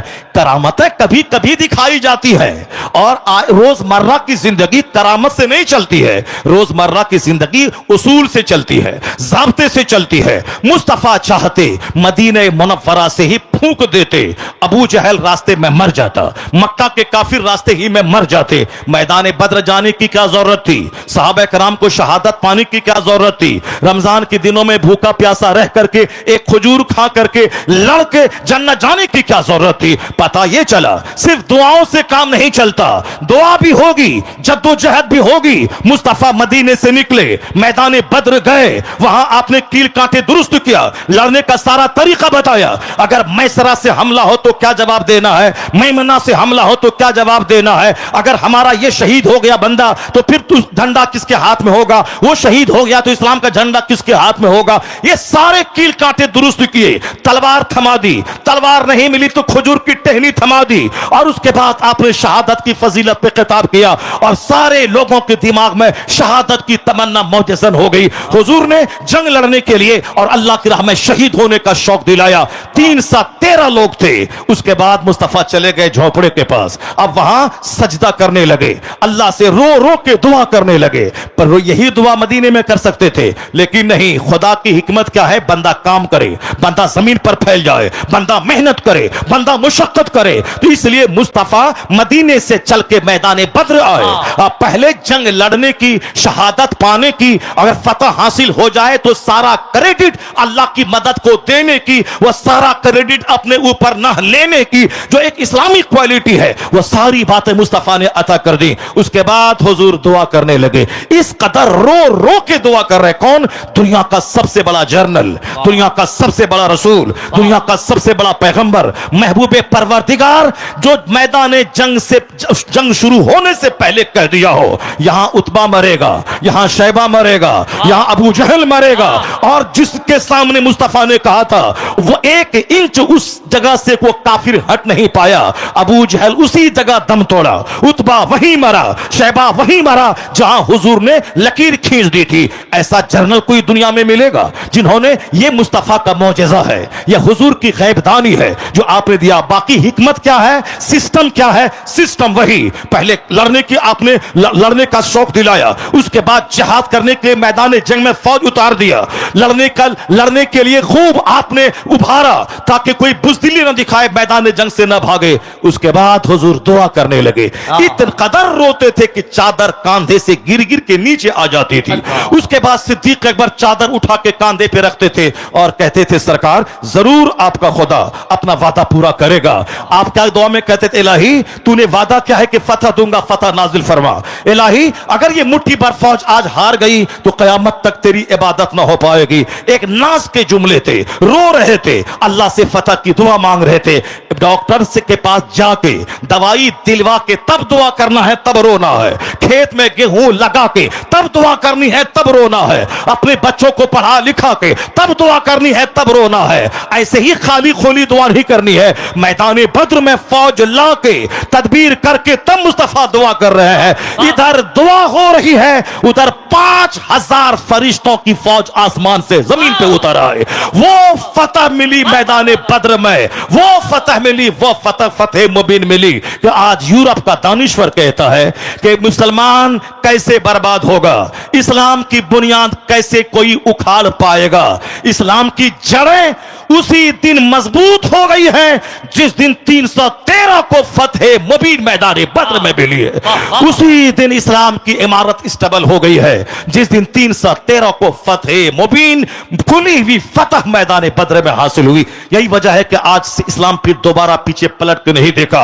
1400 साल गुजर गए, इस्लाम आगे ही बढ़ता चला जा रहा है। यह हमारी और आपकी कम कजफहमी है कि हम लोग समझते इस्लाम खतरे में है, ऐसा नहीं है। मैं बताता हूं आपको थोड़ी देर में ठहर करके कि इस्लाम का बढ़ता हुआ कदम किस बुलंदी पे पहुंच रहा है। अमेरिका यूरोप का कौन सा ऐसा दिन है जिस दिन कोई वैज्ञानिक वहां का कलमा पढ़ के मोमिन न होता हो। पहले हम आपको एक इस्लामी सोच बता देते हैं कि जैसी तदबीर आप करेंगे उसी तरह का समाज क्रिएट होगा, उसी तरह की जिंदगी आपकी बनेगी। हम लोग जिस माहौल और जिस सराउंडिंग में रहते हैं हमारी सोच उसी तरह से डार्क बनती जा रही है। लेकिन यही सोसाइटी तो थी। किस तरह से लोग जीते थे उस जमाने के मालदार कैसे थे? आजकल के मालदार ज़िना करते हैं और कहते हैं रईस लोग ऐसे ही किया करते हैं। आजकल के लोग सूद खाते हैं, कहते क्या करेंगे, मालदार लोग ऐसे ही जिया करते हैं, ऐसे ही जिया करते हैं। गरीबों के मोहल्ले में चले जाए, वहां जाके देखें झोपड़ी में ज़िना है, झोपड़ी में ताड़ी है, झोपड़ी में शराब है, झोपड़ी में जुआ है, वहां साहब चरस है, वहां अफीम है। जो गरीबी एक नेमत थी, गरीब मालदारों के मुकाबले में 500 साल पहले जन्नत जाएंगे। 500 साल पहले यह गुर्बत नेमत है। गरीबों से ज़कात का हिसाब नहीं होगा, गरीबों से हज की फर्जियत का हिसाब नहीं होगा, गरीबों से कुर्बानी का हिसाब नहीं होगा। कुर्बानी का हिसाब देगा वह मोटा ताजा जानवर किया या मरियल जानवर किया जिसके पर कुर्बानी वाजिब है। जिस पर कुर्बानी वाजिब नहीं है कोई सवाल नहीं, जाओ जन्नत जाओ। सदक़े फित्र वाजिब, ईदगाह जाने से पहले तुमने गरीबों के सदक़े फित्र निकाला, उसको खाने की खुराक का इंतजाम किया कि नहीं किया, यह अमीरों से सवाल होगा जो साहिबे निसाब है। गरीबों से कोई सवाल नहीं। जाओ, नमाज पढ़ी तुमने, रोजा रखा तुमने, जाओ जन्नत। न ज़कात का हिसाब है, न खैरात का हिसाब है, न सदक़े फित्र का हिसाब है, न कुर्बानी का हिसाब है, न हज का हिसाब है। कोई हिसाब नहीं। हज का हिसाब उससे है। हज फर्ज हुआ 20 साल की उम्र में, यह हज करने जा रहा है 80 साल की उम्र में। तुमने इतना डिले क्यों किया? क्या तुमने वो हदीस नहीं सुनी? आका ने फरमाया था कि हज फर्ज हो जाए तो जल्दी से करो, वरना मुमकिन है कि कल पैसा रहे सेहत ना रहे, सेहत रहे पैसा ना रहे। जिसका हज का इरादा हो जल्दी से हज करे, और जो साहिबे इस्तिताअत होने के बावजूद हज ना करे, मुमकिन है या तो यहूदी होके मर जाए या नसरानी होके मर जाए। ये सारा सवाल का जवाब देना है किनको? मालदारों को देना है। मिन ऐन इक्तसबहु व फीमा वज़अहु, from where you earn this, ये माल कहां से कमाया और किस रास्ते में खर्चा किया, ये तो हिसाब देना होगा। एक कदम बंदा क़यामत के दिन अपनी जगह से हट नहीं पाएगा जब तक ये सवाल का जवाब नहीं दे दे। माल कहां से कमाया और माल कहां खर्च किया? बच्चों की बर्थडे पार्टी में की खर्च किया, मकान की तामीर में खर्च किया, या जमीन पे जमीन खरीदने में खर्च किया? कहां खर्च किया? या बेटी की शादी में 5 करोड़ खर्च करने में किया, या बेटे की बारात में 100 गाड़ी स्कॉर्पियो ले जाने में खर्च किया? कहां? फीमा वज़अहु, in which ways you spent this. वो हदीस में आया है कि ला तज़ूल क़दम अब्दिन हत्ता युसअल अन अर्बईन, 4 चीजों का सवाल जब तक बंदों से नहीं होगा, बंदा का पांव अपनी जगह से 1 इंच नहीं हटेगा। पहला सवाल होगा अन उमर ही फीमा अफना, अपनी जिंदगी को तुमने किस काम में लगाया?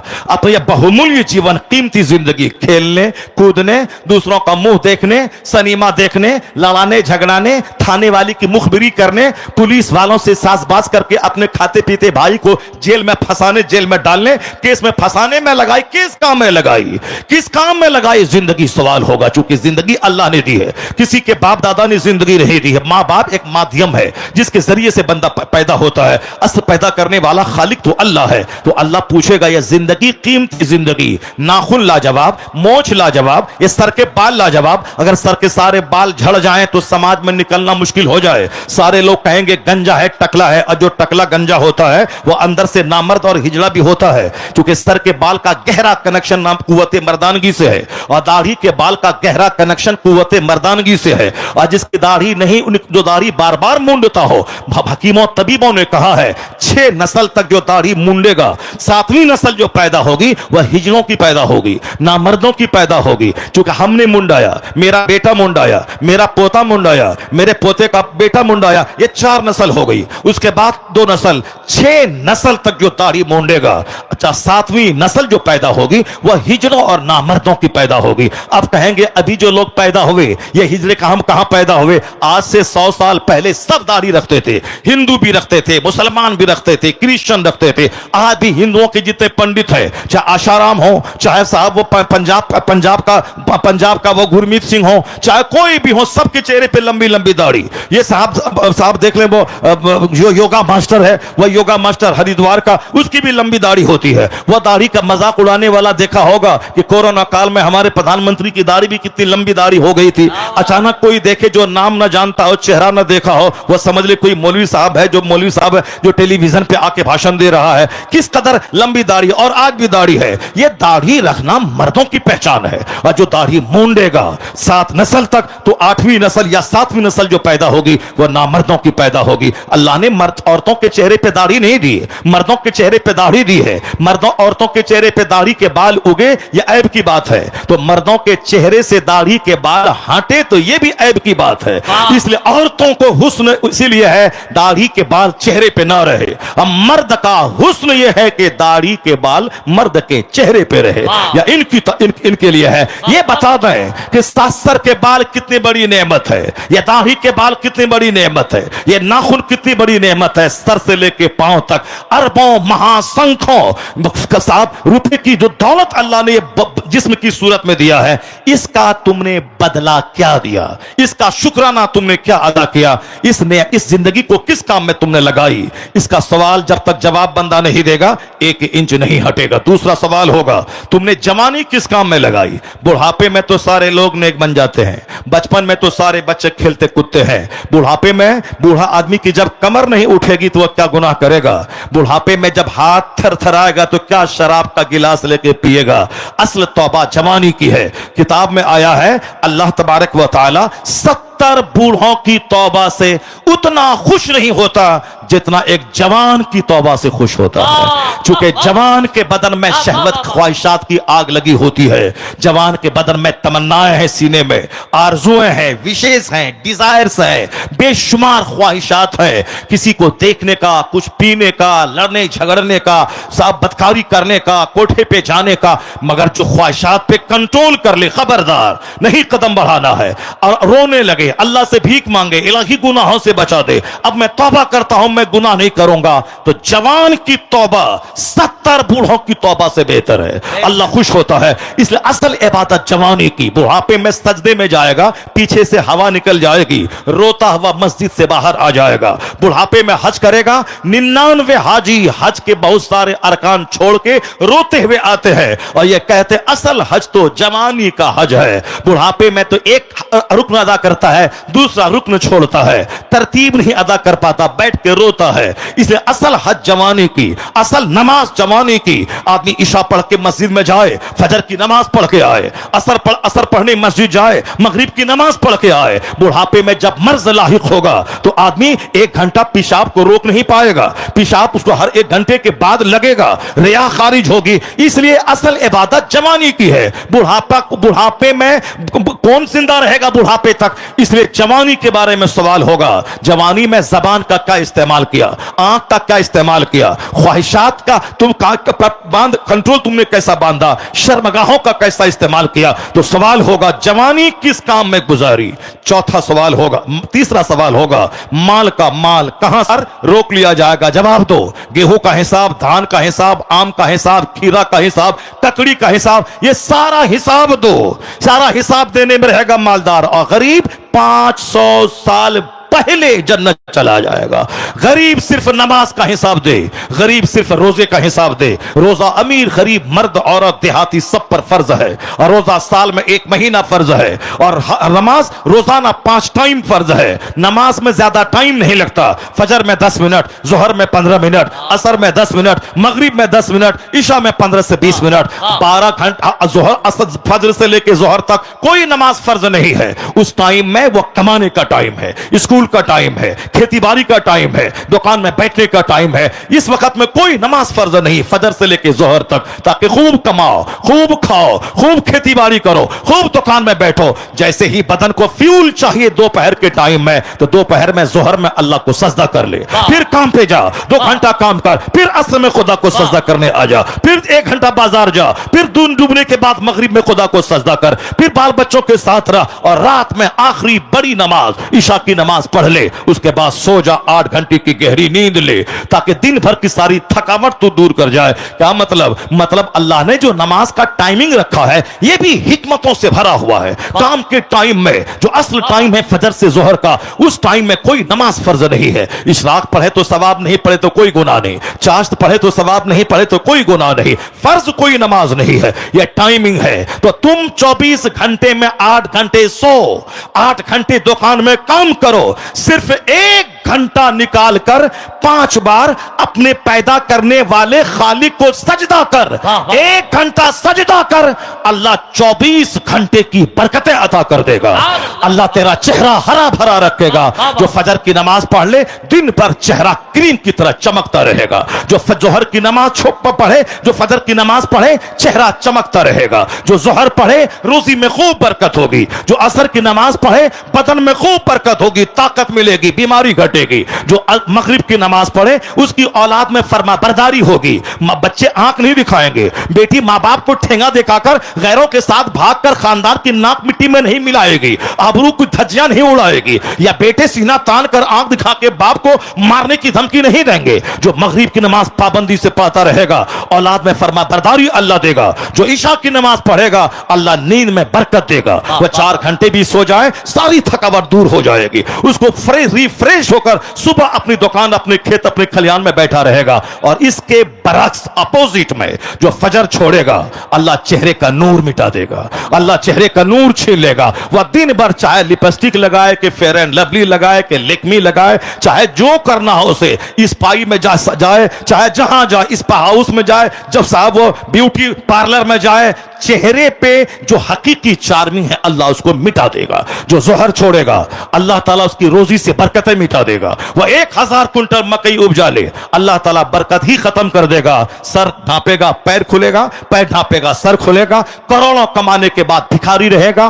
5 करोड़ कमा लेगा, 6 करोड़ की जमीन खरीद लेगा, हाथ सूखा फकीर भूखा, सारी जिंदगी वो कर्जा अदा करता रहेगा। इसी हालत में तड़प तड़प के मर जाएगा। जिंदगी की सच्ची खुशी उसको नहीं मिल पाएगी।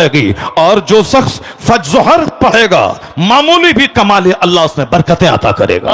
अल्लाह ताला उस सूखी रोटी में बरकत देगा, कम कमाई में बरकत देगा, जिंदगी हरियाली से भरपूर रहेगी। असर की नमाज जो छोड़ेगा, बदन में ताकत देगा, बदन से ताकत अल्लाह छीन लेगा। जो मगरिब छोड़ेगा, औलाद से फरमा बरदारी अल्लाह छीन लेगा। आज जो औलाद नाफरमान हो रही है, तन्हाई में बैठकर गौर करना होगा, अपनी हरकतों पर नजरसानी करनी होगी। औलाद की नाफरमानी में हमारी नमाजों के तर्क का बहुत बड़ा हाथ है। नमाज फर्ज हुई थी 15 साल में, अभी उम्र हो रही है 50 साल। ये बता दें 35 साल की नमाज आपके जिम्मे कज़ा है, इसको तो अदा करना पड़ेगा।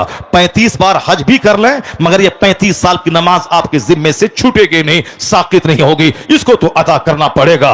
और फिर अगर 35 साल के बाद आज सजा मिली है, औलाद हाथ से निकल गई है, बीवी बाकी हो गई है, और सब बदन एक दर्जन बीमारी से घिर गया है, तो फिर आपको ना दूसरों को कोसिए कि तुम्हारी वजह से हो गया है। यह औरतों का काम है, उसको नजला भी होता है तो बोलती है कि शौहर की वजह से हुआ। उसको पेट में गैस्ट्रिक की बीमारी होती है, वह बोलती है शौहर की वजह से हुआ है। अगर उसके पैर का नाखून भी उधर जाए, शौहर बोले क्या हुआ, बोला सब तुम्हारी वजह से हुआ है। यानी कुछ भी हो तुम्हारी वजह से। औरतों की कमजोरी है, वह खुद भूखी रहे, सुबह उठे, दिन के 12 बजे नाश्ता करे, शाम के 6 बजे खाना खाए, रात के 1 बजे रात का खाना खाए। गैस्ट्रिक की बीमारी तो होगी। 8 घंटे भूखी रहने के बाद वो दोपहर में 12 बजे जो नाश्ता करेगी वो गैस्ट्रिक का मर्ज तो होगा, फिर वह दवाई भी फेलियर हो जाएगी। इसलिए वक्त पे खाना, वक्त पे सोना, जो नमाजों का पाबंद होगा वह वक्त पे खाएगा, वह वक्त पे सोएगा, वह वक्त पे अपने काम का आगाज करेगा। ये तो नमाज भी नहीं पढ़ती है, शौहर के सामने वो मुसल्ला बिछाती है और देखती है शौहर उधर चला गया है, इधर मुसल्ला समेट कर रख देती है।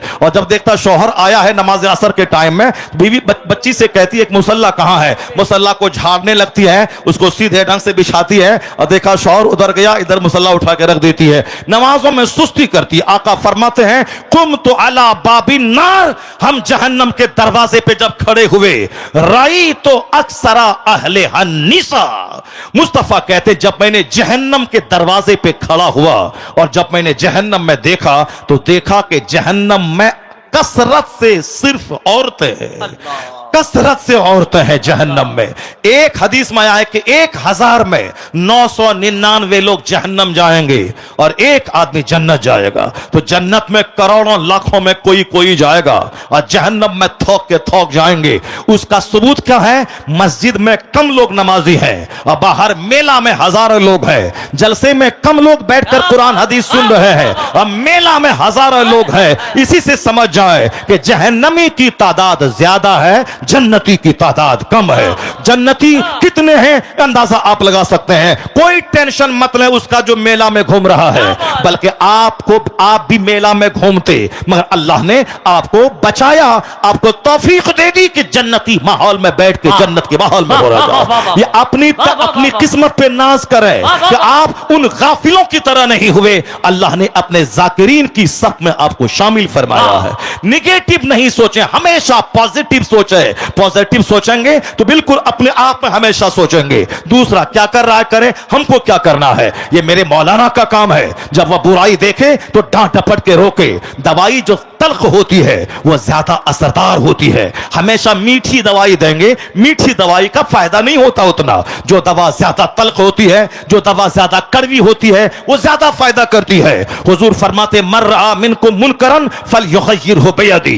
If anyone of you sees an evil action he should stop it with his hand. जो तुम में से कोई बुराई देखे उसको चाहे कि हाथ से बुराई को रोक दे। If he is unable to do so फइन लम यस्तते फबिलिसानिही। अगर हाथ से नहीं रोक पाता है तो जबान से रोके। फइन लम यस्तते, अगर जबान से भी नहीं रोक पाता है फबिकल्बी ज़ालिका अदअफुल ईमान। दिल से उस बुराई को बुरा जाने। या ईमान का सबसे लोवेस्ट डिग्री है या सबसे कमजोर पार्ट है ईमान का, जो दिल से बुरा जाने। और जो दिल से भी बुराई को बुरा ना जाने वो अपनी खैर मनाए।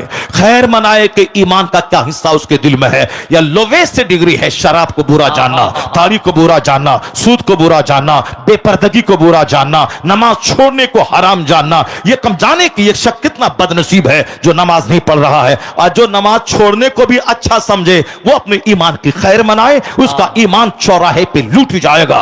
जो हराम करने वालों को साथ देता हो, उनके साथ बैठता हो, वही जालिम वो नहीं है जो जुल्म करता है। वो अभी जालिम है जो जालिम का साथ देता है, जो जालिम के साथ 10 कदम चलता है, जो जालिम के साथ बैठ के खाना खाता है, जो जालिम के साथ मुस्कुराता है, वो भी उस जुल्म में जालिमों में शुमार किया जाएगा। इसलिए अगर तू उसको नहीं रोक सकता है, हाथ से नहीं रोक सकता है, जबान से, कम कम उसका बाइकाट तो कर सकता है। उस जालिम के साथ ना बैठेंगे, जालिम के साथ ना जालिम की बात ना सुनेंगे, जालिम के साथ ना रहेंगे, जालिम की बेटी की शादी में ना जाएंगे, जालिम की दीवार के साए में नहीं रहेंगे। अगर ये क्वालिटी भी दिल में नहीं है तो समझ ले कि तेरा दिल मर चुका है, तेरा दिल अंधा हो चुका है। समाज में जो सूद खाने वाले हैं उसके घर में एक गिलास पानी नहीं पी। जो लोग हराम कमाई करने वाले हैं उसके बेटे का वलीमा मत खा, उसके सोफा पे मत बैठ, उसके घर की दीवार के साए में मत जा। जिस इमाम आजम की आप पैरवी करते हैं उस इमाम आजम के बारे में आपने जाना है।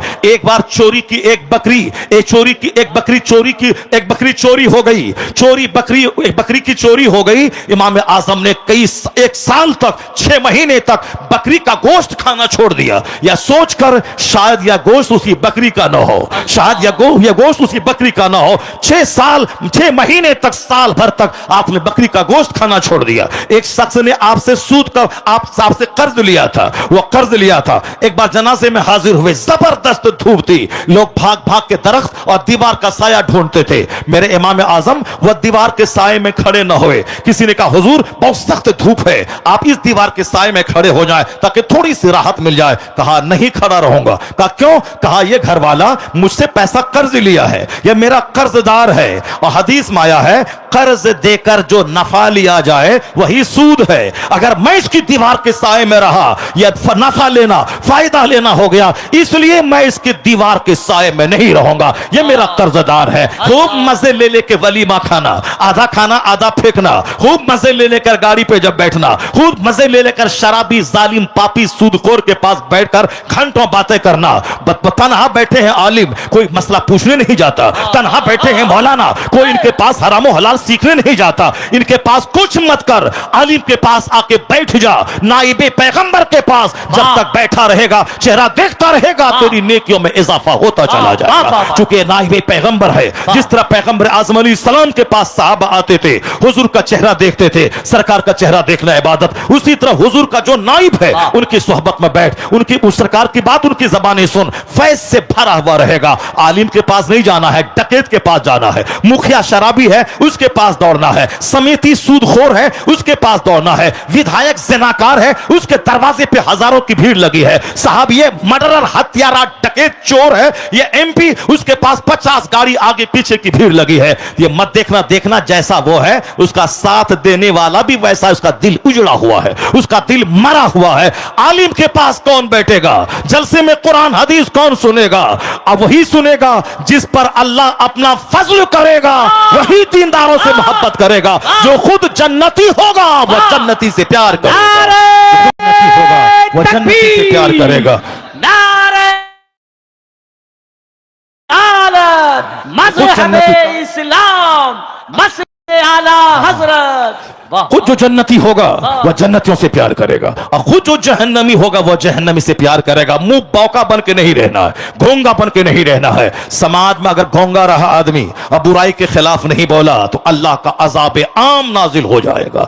जब तक जिंदा है मुसलमानों की क्वालिटी है अम्र बिल मारूफ करते रहना, बुराई से रोकते रहना, अच्छी बात का हुक्म देते रहना, अच्छी बातों का हुक्म देते रहना। यह मोमिन की क्वालिटी है, यह आलिमों का मनसब है कि वह जबान से बोल, जुमा के खिताब में बुराई से रोके, ईदैन के खुतबे में बुराई से रोके, वो हर मजलिसों में मुस्तफा की हदीस सुना कर बुराई से रोके। आज वो सारी क्वालिटी बंद होने की वजह से हमारा गरीब भी उजड़ा हुआ, हमारा मालदार भी उजड़ा हुआ, हमारे पढ़े लिखे भी उजड़े हुए, हमारे जाहिल भी उजड़े हुए। एक चैप्टर खोलता हूं, गरीब कैसा था, मालदार कैसे थे, नौकर कैसा था, मालिक कैसा था, मर्द कैसे थे, औरत कैसी थी, कैसी तहजीब थी, कैसा समा था।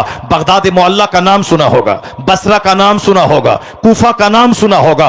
बसरा का एक रईस था, अरबों में खेलने वाला, उसका एक बाग देहात में था, जैसे बहुत सारे लोगों का घर किशनगंज में है, उसका एक बाग देहात में होता है। वह संडे संडे आते हैं, अपने 2-4 दोस्त को बिठा के लाते हैं और कहते हैं चलो मेरे धान के खेत देखना, चलो आम का बागीचा देखना, चलो हमने 100 पेड़ लीची लगवाया है उसको देखना, यह लीची का मौसम है, उस लीची के मौसम में चलो खाते हैं आज अपने दरख्त का, अपने बाग के पेड़ की लीची खाते हैं। शहर से लोग लाते हैं। बसरा का रईस देहात में उसका बाग था, अंगूर का बाग था, खजूर का बाग था, बहुत बड़े खित्ते अर्ज पे उसका बाग फैला हुआ था।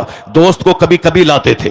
एक मुबारक नाम का एक शख्स था जो उस बाग की रखवाली करता था, जैसे आजकल नौकर गुलाम लोग रखते हैं बाकी निगरानी करने के लिए, नौकर निगरानी करता था। वह रईस एक बार अपने दोस्तों के साथ आया, मालदार अरबपति दोस्तों के साथ, और कहा मुबारक हमारे बड़े कीमती दोस्त हैं, आए हैं, अंगूर मीठा तोड़ के लाओ और हमारे दोस्तों को खिलाओ। चुनांचे मुबारक सामने वाले पेड़ से अंगूर तोड़ा और सामने रख दिया। और अंगूर जब खाया बाग के मालिक ने, उसके दोस्तों ने अंगूर खट्टा था। कहा मुबारक, तुमको मैंने कहा ये हमारे मुअज़्ज़ज़ दोस्त, मालदार दोस्त हैं, इसके लिए मीठा अंगूर तोड़ के लाओ। उन्होंने फिर दूसरे पेड़ का अंगूर तोड़ा और ला के रख दिया। इत्तेफाक से वह अंगूर भी खट्टा था। फिर मुबारक ने कहा, थोड़ा मुबारक को तेवर बदल कर मालिक ने कहा बाग के, मैंने तुमसे कहा ये हमारे बड़े मालदार, बड़े कीमती दोस्त हैं, मीठा अंगूर लाओ। तीसरे पेड़ के पास गया, फिर तोड़ा, लाए, इत्तेफाक से वो भी खट्टा था। वो कहा मुबारक, तुमने नहीं सुना मेरी बात, मीठा अंगूर मीठा मीठा, ये हमारे दोस्त मेरे शहर से आया है, क्या सोचेंगे, और तुम मीठा अंगूर की बजाय खट्टा ला रहे हो। वो कहा हुजूर माफ फरमाए, मैं कैसे जानूं कि किस दरख्त का अंगूर मीठा है। अल्लाह समद, मैं कैसे जानूं किस दरख्त का अंगूर मीठा है। कहा क्या मतलब? कहा मतलब यही कि आपने मुझे बाग की निगरानी के लिए रखा है। आपने नहीं कहा था इस बाग में अंगूर खाते रहना, आपने कहा था निगरानी करना। मैं निगरानी करता हूं, मैंने अंगूर चखा नहीं है, तो मैं जानूं कैसे किस पेड़ का अंगूर मीठा है, किसका खट्टा है। बाग का मालिक कहा सच? कहा हां सच। कहा सच? कहा हां सच। मोमिन झूठ नहीं बोलता। बाग का मालिक चेहरा देखता रहा, इस जमाने का नौकर गुलाम, इस तरह ईमानदार, जबकि सीसी कैमरा भी नहीं है कि मैं आके खंगालों के कब देखा, कहां तोड़ा, कहां खाया। वो अगर 2-4-10 अंगूर खा भी लेता, अपने घर में 10 केजी भेज भी देता, तो मालिक को क्या पता चलता जहां हजारों पेड़ लगे हुए हैं। अल्लाह का डर। अब्दुल्ला इब्ने उमर रास्ते से गुजर रहे हैं, एक चरवाहे के पास हजारों बकरियां थी। कहा कि भूख लगी है, एक बकरी मेरे हाथ बेच दो। चरवाहा बोला कि ये मैं तो निगरान चरवाहा हूं, बकरी का मालिक तो शहर में रहता है, मैं तो निगरानी करने वाला हूं, मैं कैसे बेचूं। कहा आपने कि एक बकरी बेच डालो, पैसे भी मिल जाएंगे, और मालिक को कह देना कि एक बकरी मर गई। जब हजारों बकरियां यहां हैं, कोई मरेगी, कोई कमजोर होगी, कोई बीमार होगी, तो कह देना बकरियां मर गई। अब्दुल्ला इब्ने उमर ने से उस चरवाहे ने क्या कहा, जरा गौर से सुनिए। चरवाहे ने क्या कहा? चरवाहे ने कहा ठीक है, मालिक तो शहर में रहता है, मैं कह दूंगा कि 5 बकरियां मर गई, मैं आपके हाथ बकरी बेच दूंगा, पैसा ले लूंगा, मालिक नहीं देखेगा। लेकिन ऐन अल्लाह, ऐन अल्लाह, अल्लाह को कहां ले जाऊं? अल्लाह को कहां ले जाऊं? वो अल्लाह जो हर वक्त मुझको देखता है।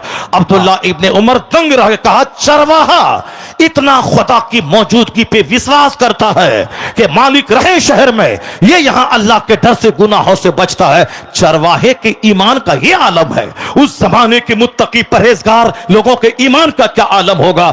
इसलिए आज दुनिया में जो ज़िना, शराब, सूद, पुलिस की मौजूदगी में ज़िना, कचहरी की मौजूदगी में ज़िना, इस्लाम के खिलाफ बोलता है। इस्लाम का अकीदा है कि अल्लाह हर वक्त देख रहा है, अल्लाह को न नींद आती है न ऊंघ आती है, 2 फरिश्ते कांधे पर हैं हमारे अमाल को लिखने वाले। अगर ये अकीदा परवान चाहा दुनिया में, और दुनिया के लोग मजबूत यकीन लिए रहे कि अल्लाह देख रहा है, बांस के खेत में, मकई के खेत में, 5 स्टार होटल में, नदी के किनारे, ये अकीदा मजबूत होता जाएगा, दुनिया से गुनाह घटता चला जाएगा, दुनिया से गुनाह घटता चला जाएगा।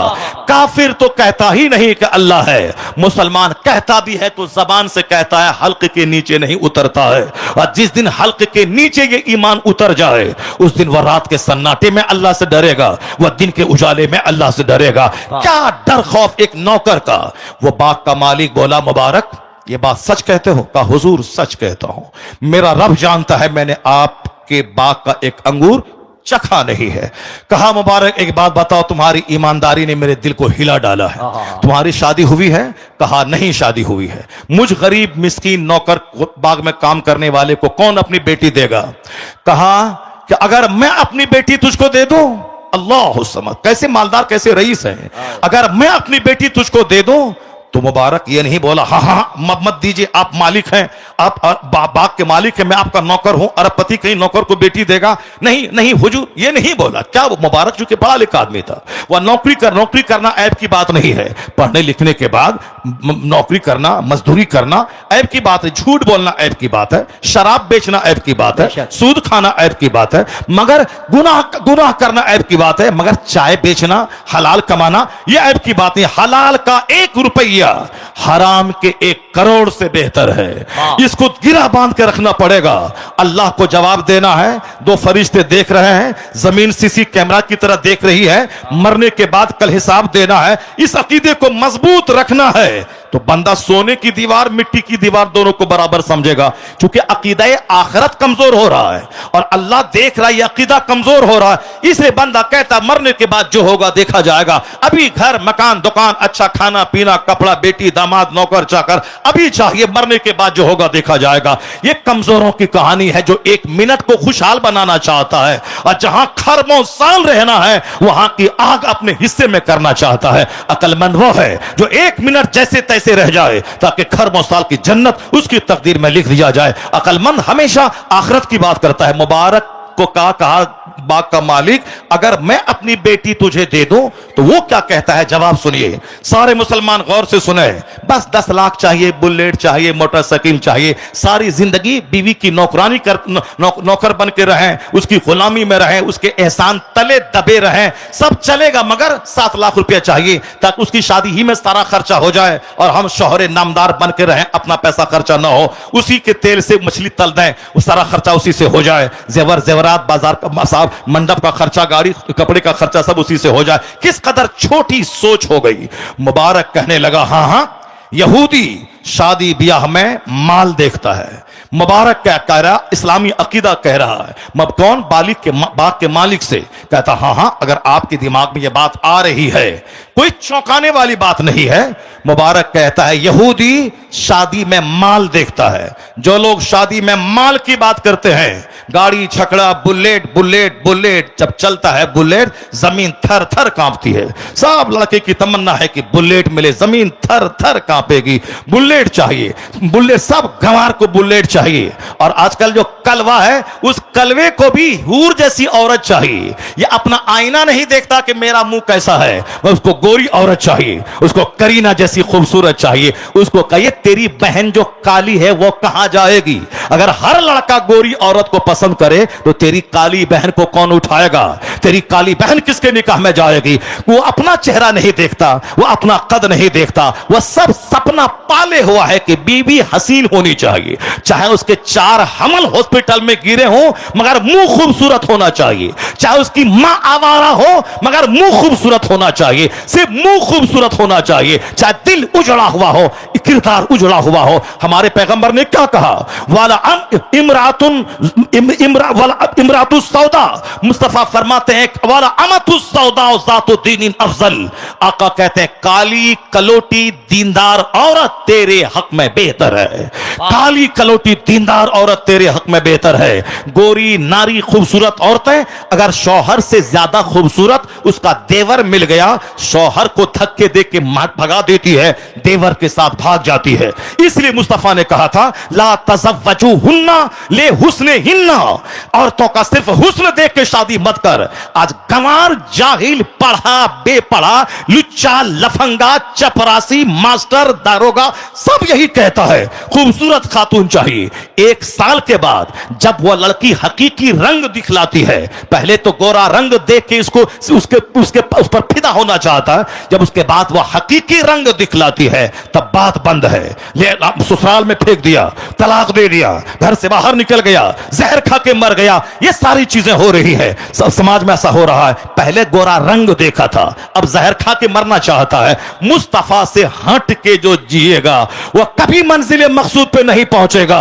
हुजूर ने कहा दीनदारी देखना निकाह में, और तुमने माल देखा, हुस्न देखा। आज अगर निकाह टूट रहा है, तलाक हो रही है, समाज बिखर रहा है, तो खिलाफे पैगंबर कसे रह गुज़ीद कि हर चीज बमंजिल नखाहत रसीद। मुस्तफा के खिलाफ जो करेगा कभी मंजिल मकसूद पर नहीं पहुंचेगा। वह मुबारक क्या कहता है, हां हां, यहूदी माल देखता है, नसरानी हुस्न देखता है शादी में। यहूदियत है ये, जो माल देखे शादी में, नसरानियत है ये जो शादी में सिर्फ खूबसूरती देखे, या चेहरा चाटना है, चूमना है, या सिर्फ औलाद और नस्लों को देखना है। खानदान आबाद होता है औलाद से, शादी होती है औलाद के लिए, ना कि सिर्फ चेहरा चूमने और चाटने के लिए। औलाद कैसी होगी? औलाद फरमा बरदार, औलाद सहीहुल आज़ा, औलाद हो फरमा बरदार, उसके लिए जिस जमीन से वह औलाद पैदा होती है उस जमीन का जरखेज होना जरूरी है। मां है जमीन, बाप है बीज डालने वाला। बीज नाकारा हो और जमीन नाकारा हो तो फसल जली हुई पैदा होती है। जब मां हो सर से लेके पांव तक नेकी का मुजस्समा, और बाप हो अपने वक्त का सही और मुत्तकी परहेजगार इंसान, तब बेटा जमाने का कुतुब पैदा होता है, तब बेटा अब्दाल पैदा होता है। जब मां थी फातिमा ज़हरा और बाप थे शेरे खुदा मौला अली, दिन भर जहाद रात भर सजदा, तब बेटा इतिहास रचने वाला हसन और हुसैन पैदा हुआ। इस मां जमीन है, इसलिए सिर्फ चेहरा चूमने के लिए ब्याह मत करना, औलाद के लिए ब्याह करना। तो अब मां जो जमीन है वह जमीन सड़ी हुई ना हो, वह जमीन गली हुई ना हो, वह जमीन जली हुई ना हो, जमीन सरखेज हो, दीनदार हो। यहूदी माल देखता है, नसरानी खूबसूरती देखता है। और मुबारक क्या बोला? क्या बोला? मोहम्मदी दीन देखता है। सुभान अल्लाह, सुभान। मोहम्मदी दीन देखता है, मोहम्मदी दीन देखता है। मुबारक से कहा बाग के मालिक ने, तुम ठहरो, मैं अपनी बीवी से मशवरा करता हूं, फिर मैं तुमसे बात करता हूं। वह गए अपना शहर, अपनी बीवी से कहा, मुबारक तो ताज्जुब खेज निकला, इतना ईमानदार इस कहीं देखा नहीं गया। मेरी एक बेटी है, हुस्न जमाल की मुजस्समा, चाहता हूं इस बेटी का अक्द मैं मुबारक से मैं कर दूं, तेरी क्या राय है? जब शौहर लाजवाब था, वह औरत आजकल की औरतों की तरह डाइन और जोकराइन नहीं थी। नहीं नहीं, मेरी बेटी की शादी उस नौकर से होगी तो दुनिया क्या कहेगी और मेरी बेटी को क्या खिलाएगा? नहीं, वो क्या बोलती है, मैं भी सोचती थी मेरी बेटिया का शौहर जन्नती और वली मिल जाए, ईमानदार मिले। आपकी जो राय है मैं उस राय से मुत्तफिक हूं, अलबत्ता बेटी जवान है, उससे मशवरा कर लिया जाए। उन्होंने बेटी से जाकर मां बोली कि बेटा, बाप ने तेरे लिए ईमानदार मुबारक का सिलेक्शन किया है। अगर आज की बेटी होती तो कहती नहीं नहीं, नौकर के साथ मैं एक बाग के मालिक की बेटी कभी नहीं शादी करूंगी, मैं मर जाऊंगी, मैं दीवार से सर टकरा लूंगी, मैं मर जाऊंगी, खुदकुशी कर लूंगी। जैसा माहौल वैसी औलाद। वो क्या बोली, मेरी मां की जो मर्जी है, मेरे बाप की जो मर्जी है, बाप मां की मर्जी पे सरे तस्लीम झुका देती हो। मां बाप की मर्जी पे सरे तस्लीम झुका देती हो, मां बाप की मर्जी पर सरे तस्लीम झुका देती हो। यहां हमारा जोकर बेटा बोलता, बाप आपको इसी लड़की से शादी करवाना होगा वरना बेटा से हाथ धो बैठिएगा। और लड़की बोलती है, इससे मैंने प्यार किया है, इससे शादी करवाना होगा, ना तो मैं जहर खा के मर जाऊंगी। मां बाप मरता क्या ना करता, कहा चलो जाओ, जो तुम्हारे मुकद्दर में है, जहां तुम चाहती हो वहीं जाओ। जैसा हम वैसी मेरी औलाद। अगर बाप कैसा लाजवाब, मां कैसी लाजवाब, औलाद क्या बोलती है, मां बाप की मर्जी पे सरे तस्लीम खम है। जो अपनी मर्जी से शादी करेगा उस शादी में कभी ठहराव, कभी स्टेबिलिटी नहीं होगी। जो मां बाप की पसंद के मुताबिक शादी करेगा उस शादी में बरकतें होती हैं, उसमें रहमतें शामिल होती हैं। इसलिए यहूदो नसारा की तरह love marriage, love marriage, love marriage, love marriage, love marriage की को मुस्लिम सोसाइटी में दाखिल मत दे, बल्कि नेक परहेजगार औरत को प्रेफरेंस दे, तरजीह दे। अगर लड़की नेक हुई, औलाद का नेक बनना तय है। समाज के रईसों से मशवरा लिया गया कि मैं अपने गुलाम मुबारक से अपनी बेटी का अक्द करना चाहता हूं। सारे अरबपति दोस्त, चुके वो खुद अरबपति था, उसके दोस्त अरबपति थे, सबने कहा हाँ, इस ईमानदार ऑनेस्ट लड़का कहां मिलेगा? क्योंकि मालदारों के दिमाग में तकवा की कैफियत थी। मैं कहना चाहता हूं, आज हमारे मालदार, आज हमारे गरीब जो जन्नत जाना था वो शराबी चरसी बन गया। जो हमारे मालदार को दौलत खर्च करके मदरसा में, मस्जिद में मस्जिद बनाकर, मदरसा बनाकर, गरीबों मिस्किनों को देकर, आलिमों की खिदमत करके, बीमारों का इलाज करवा के, दौलत खर्च करके जन्नत खरीद लेता, मगर वो सारे पैसे एलईडी टीवी खरीदने में, सारे पैसे नाचने गाने में, डीजे में, सब में खर्च हो रहे हैं, मगर दीन की राह में खर्च नहीं। दौलत ने जहन्नम में दाखिल किया, यहां गरीबी ने जहन्नम में दाखिल किया। जबकि गरीबी जन्नत जाने का शानदार जरिया, मालदारी जन्नत जाने का शानदार जरिया। दीन नहीं है तो मालदारी भी आफत, गरीबी भी आफत, जहां दीन है मालदारी भी में भी जन्नत है, गरीबी में भी जन्नत है। असल चीज दीनदारी है। मां रईसों ने मशवरा दिया, सारे कूफा के रोसा की मौजूदगी में मुबारक को बुलाया गया और मुबारक को उनके निकाह में बसरा का अरबपति अपनी बेटी को उनके निकाह में दे दिया। हर तरफ से मुबारकबादियां आने लगी। अब मुबारक की शादी को मुबारक और मसूद समझा गया। मालूम है सारा काम तो अल्लाह ही करता है, कुदरत का कानून है, अल्लाह ही सब कुछ करने वाला है। मुबारक, आप अगर तकरीर सुनते हैं, अगर आपने इस्लामी स्टडी इस्लामिक तारीख पढ़ी है, अब्दुल्ला इब्ने मुबारक का नाम आपने सुना होगा। इस्लामी तारीख में 10 बड़े मुहद्दिसीन हैं, उन मुहद्दिसीन में एक नाम अब्दुल्ला इब्ने मुबारक का आता है। तो वह मुबारक ही था जो बाग का रखवाली करने वाला। वह खातून थी अरबपति बनाने की बेटी होने के बावजूद तहज्जुद पढ़ने वाली, और जब लाका ईमानदार और लड़की मुहज्जब मिली, उन्हीं दोनों जोड़े से जो तीसरा वजूद तैयार हुआ, उसी का नाम अब्दुल्ला इब्ने मुबारक है। जब बाप हो मुबारक जैसा, तब बेटा अब्दुल्ला इब्ने मुबारक हुआ। जब बाप हुए अली, मां हुई फातिमा, तब बेटा हसन और हुसैन पैदा हुआ। जब बाप हुए मूसा जंगी दोस्त और मां हुई सर से लेके पांव तक नेकी का मुजस्समा, तब बेटा वलियों का सरदार अब्दुल कादिर जिलानी पैदा हुआ। जब बाप सैयद गयासुद्दीन जैसा जाहिद और मां रात के आखिरी पैर मुसल्ले पे सजदा करने वाली, तब बेटा 90 लाख काफिरों को कलमा पढ़ाने वाला मोइनुद्दीन अजमेरी जन्म लिया। जब बाप हुए अबीदो जाहिद और मां हुई अजनबी मर्दों से सारा जिस्म छुपाने वाली, तब बेटा नाइबे गरीब नवाज कुतुबुद्दीन बख्तियार काकी की सूरत में पैदा हुआ। जब मां हुई राबिया असर सैयदा जुलेखा जैसी,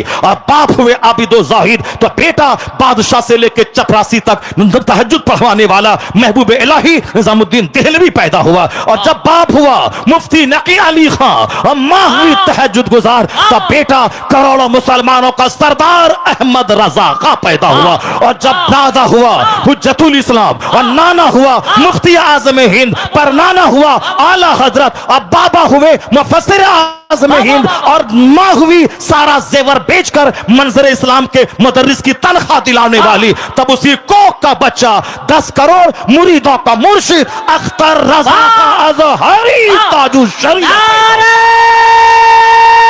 तकबीर, नारे रिसालत, मज़हबे इस्लाम, मसलके आला हजरत, तालीमाते आला हजरत, नारे तकबीर। दोस्तों, इस वक्त आप देख रहे हैं हजरत अल्लामा डॉक्टर शहरयार रज़ा साहब किबला की तकरीर के दौरान खतीब आज़म हिंदुस्तान हाफिज़ अहदीस कसीरा हजरत अल्लामा कारी जिक्रुल्लाह मक्की साहब किबला बरेली शरीफ की आमद हो रही है। आप इस्तकबाल करिए। नारे तकबीर, नारे रिसालत, मसलके आला हजरत, नारे तकबीर, नारे रिसालत। अब मैं अपनी गुफ्तगू खत्म कर रहा हूं। मैंने अपनी तकरीर में जो भी बातें आप तक पहुंचाई हैं, उसको संजीदगी से गिरह बांध के रखेंगे। मैंने अपनी तकरीर में बताया आपके सामने कि मदरसा इंसान बनाने की फैक्ट्री है। इस फैक्ट्री की हिफाजत कीजिएगा। 5 घंटे बच्चे स्कूल में पढ़ें, आधा घंटा डेली कंपलसरीली मकतब में आलिम के पास अपने बच्चे को भेजें। 5 घंटा फिजिक्स पढ़ेगा ताकि बच्चा नौकरी मिले, दुनिया में खुशहाल रहे, और आधा घंटा कुरान हदीस पढ़ेगा ताकि मरे तो मुस्तफ़ा की जन्नत मिले। यहां भी खुशहाल रहने के लिए मेहनत करनी पड़ेगी, और जन्नत जाने के लिए इससे ज्यादा डबल मेहनत करनी पड़ेगी। दुनिया में 60 साल 65 साल तक नौकरी करनी है, 30 साल पढ़ना है। इसके लिए 8 घंटे 10 घंटे, जहां खरबों साल जन्नत में रहना है, उसके लिए कितनी मेहनत करनी पड़ेगी। तो दूसरी कौमों के मुकाबले में मुसलमानों को डबल मेहनत करनी है। 1 मैन 2 मिशन। हम आदमी एक हैं, हमारा मिशन 2 है। एक मिशन दुनिया में खुशहाल रहना, दुनिया में हलाल रोजी कमा के बाल बच्चों को इज्जत से खिलाना, दूसरों के सामने भीख नहीं मांगना, अपने बाल बच्चों को मोहताज छोड़ के नहीं मरना। उसके लिए मेहनत करनी पड़ेगी, चाहे मुलाजमत हो, चाहे तिजारत हो, चाहे खेती बाड़ी हो। खूब